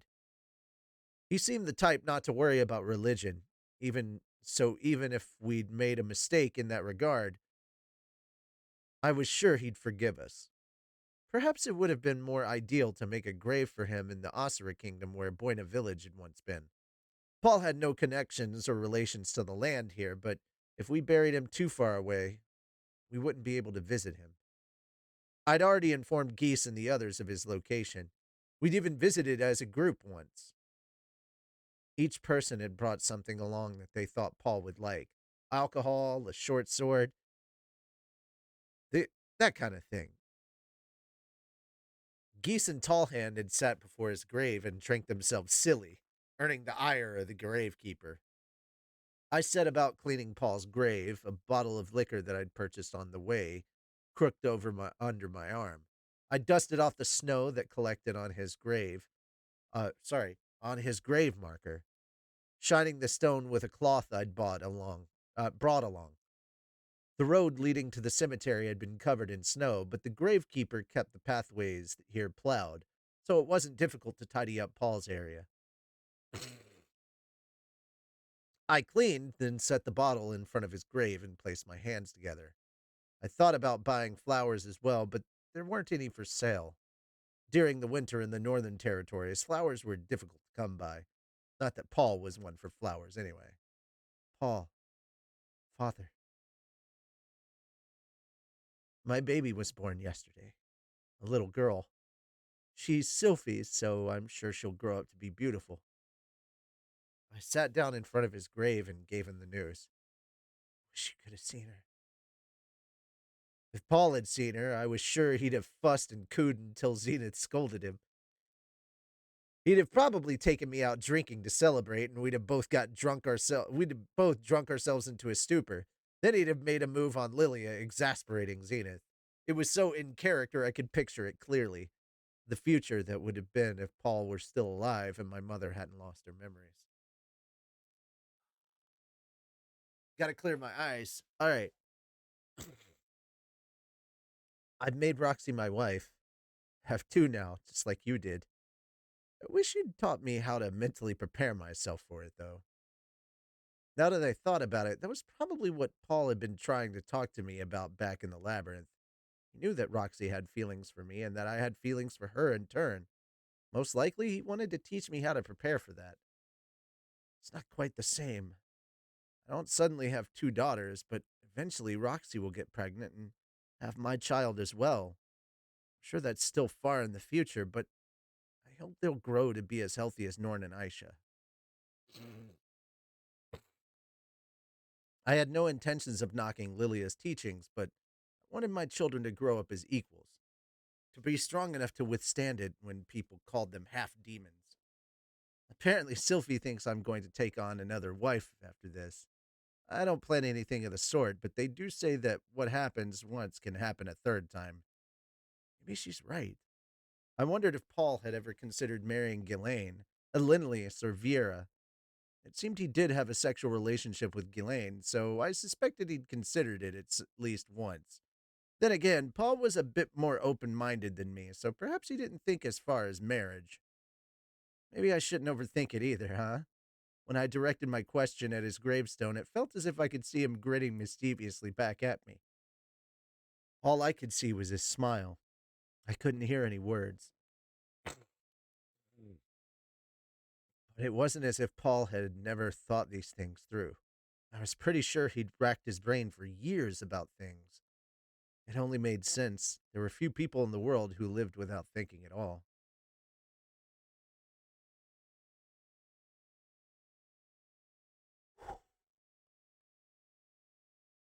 Father, I was a terrible son. Carrying memories from a previous life, I didn't love you like I should have. As my father, I said as I took to my feet. I took the bottle of alcohol in hand and gulped once. It was a strong liquor, burning like fire on the way down, and once I was done, I splashed some over his grave. Now I do see myself as your son. Maybe alcohol wasn't the best for someone like Paul, who'd screwed up by drowning himself in the stuff, but surely today could be an exception. We're celebrating a new life in the world. I finally understand now. Still just a kid. A brat who pretended to be an adult by using his previous memories. I took another swig, then poured some for Paul. Another swig, then a pour. Soon the bottle was completely empty. Now that I have a child in the world and I'm a parent, I know I have to grow up right away. And in order to do that, I'll have to make a bunch of mistakes, grieve over them, and change. Slowly, gradually. I'm sure that's how you had to do it too. So I'll do the best I can. I popped the lid back over the bottle and set it in front of his grave.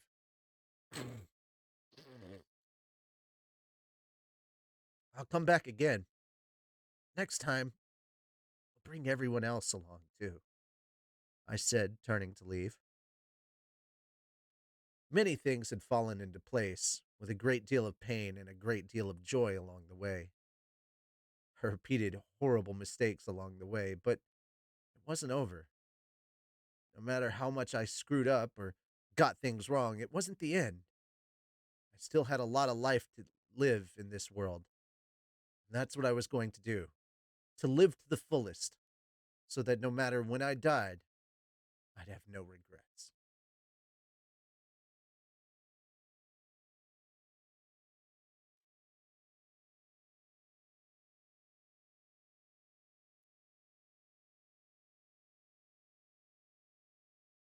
And there you go. That is the end of volume 12. We will be starting volume 13 next week. So here we go, all the way to the end. We're going to the library. Let's go to Mushoku Tensei.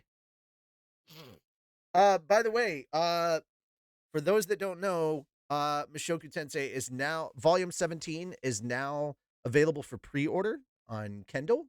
It's gonna come out next month. I don't remember specifically when. I'll have to look it up. Let me do that real quick. Yeah, holy shit, that was a gut punch right to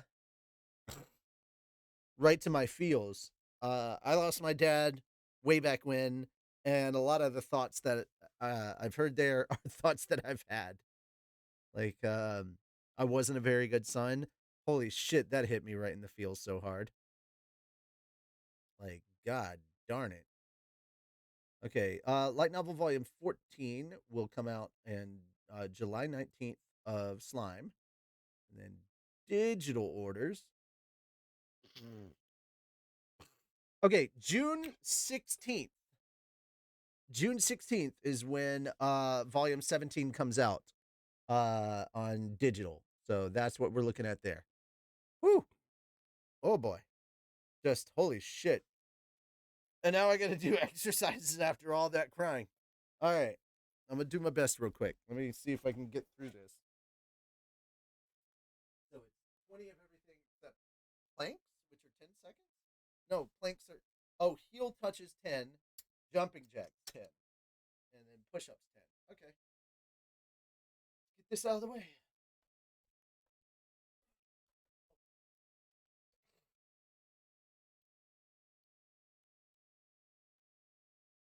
I've got 30 squats. Okay, let's see. We got 10 heel touches, 10 jumping jacks, 10 push ups. Okay. Get the 10 push ups out of the way.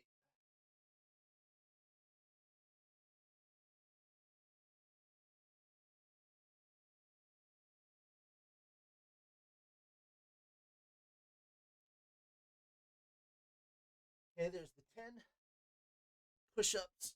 Now we'll do the heel touches.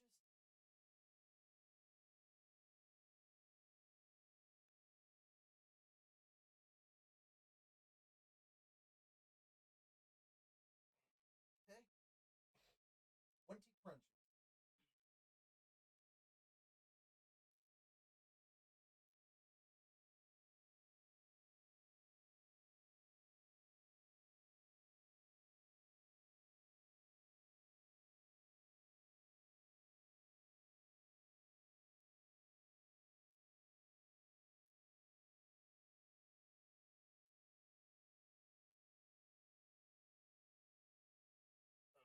Okay, and then 20 seconds of planks.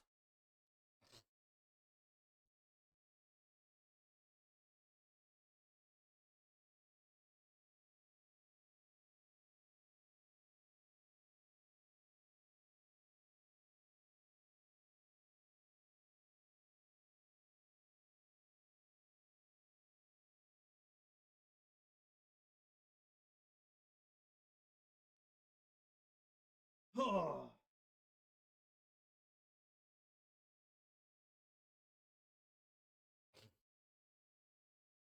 have we started yet? I just finished. Are you kidding? Oh, literally, we're at the end. That was volume 12 finished.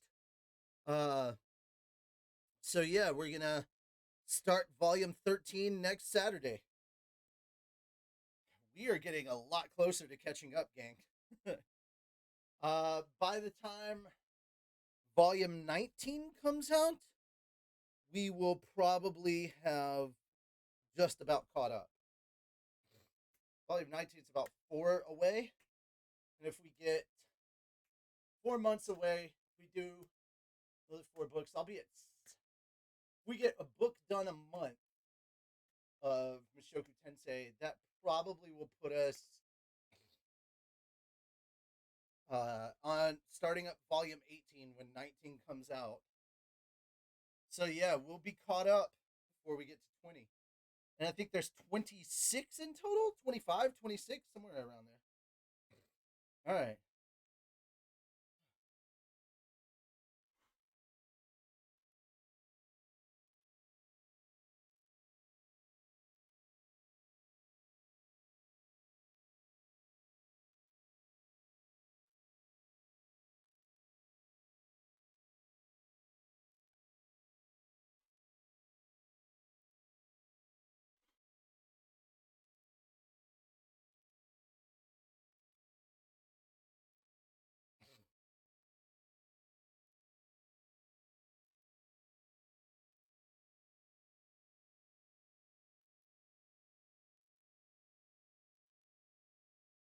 30. There we go. Okay, before I end the show today, I need to quickly say I need to make an announcement. I need to quickly make an announcement about a thing that I forgot to say at the beginning. I talked with Tony. We are going to be making a new YouTube channel specifically for the light novel. Now, I know that there's a giant gap. So, what already exists on Twitch right now is what we're going to try to move over to that YouTube channel. So, I've got to have a conversation with him about us getting that started before things disappear. But from now on, we will have a YouTube channel specifically for the light novel stuff. Oh.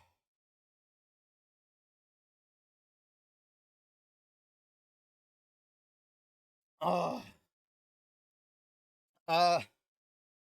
There are a bunch of people that are saying that they should have that we should have like a VOD channel, because a lot of my performances, like, they're like, we should save that. I'm like, you want me to cry publicly on the internet? And they're like, yes. And I'm okay.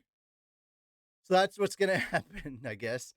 I'm just gonna be crying publicly on the internet like an idiot, because why not? Okay. Roxy's new job. So there we go. There we go, gang. Thank you all so much for coming by, hanging out with me, and we will try to put all of these videos up on that new Twitch channel very, very soon. That having been said, though, guys, I'm Richie Roberts. I will see you guys tomorrow morning. Tomorrow morning, Sunday. The first official Sunday show, 10 a.m. Central Time. I haven't thought of a proper name for it. Maybe I've been jokingly calling it Anime Church, but we're gonna do a live show on the main YouTube channel, and yeah, until we figure out what format and whatnot, we'll talk about maybe a couple of things, and it may be a short episode. I don't know, but come by and give me some topics to chat about, and we'll chat about them. I want to know what you guys think about some stuff, and we'll have like a spoiler segment for those who have been watching shows this week that I've been watching. So check out Spy Family or Skeleton Knight, um, Ascendance of a Bookworm, things like that. There's a lot of stuff. Anime Church would be awesome. I don't know what to call it, but we'll have a tally on what we should call it. That having been said, though, guys, thank you so much. I'll see you next time. Take care, and bye-bye for now.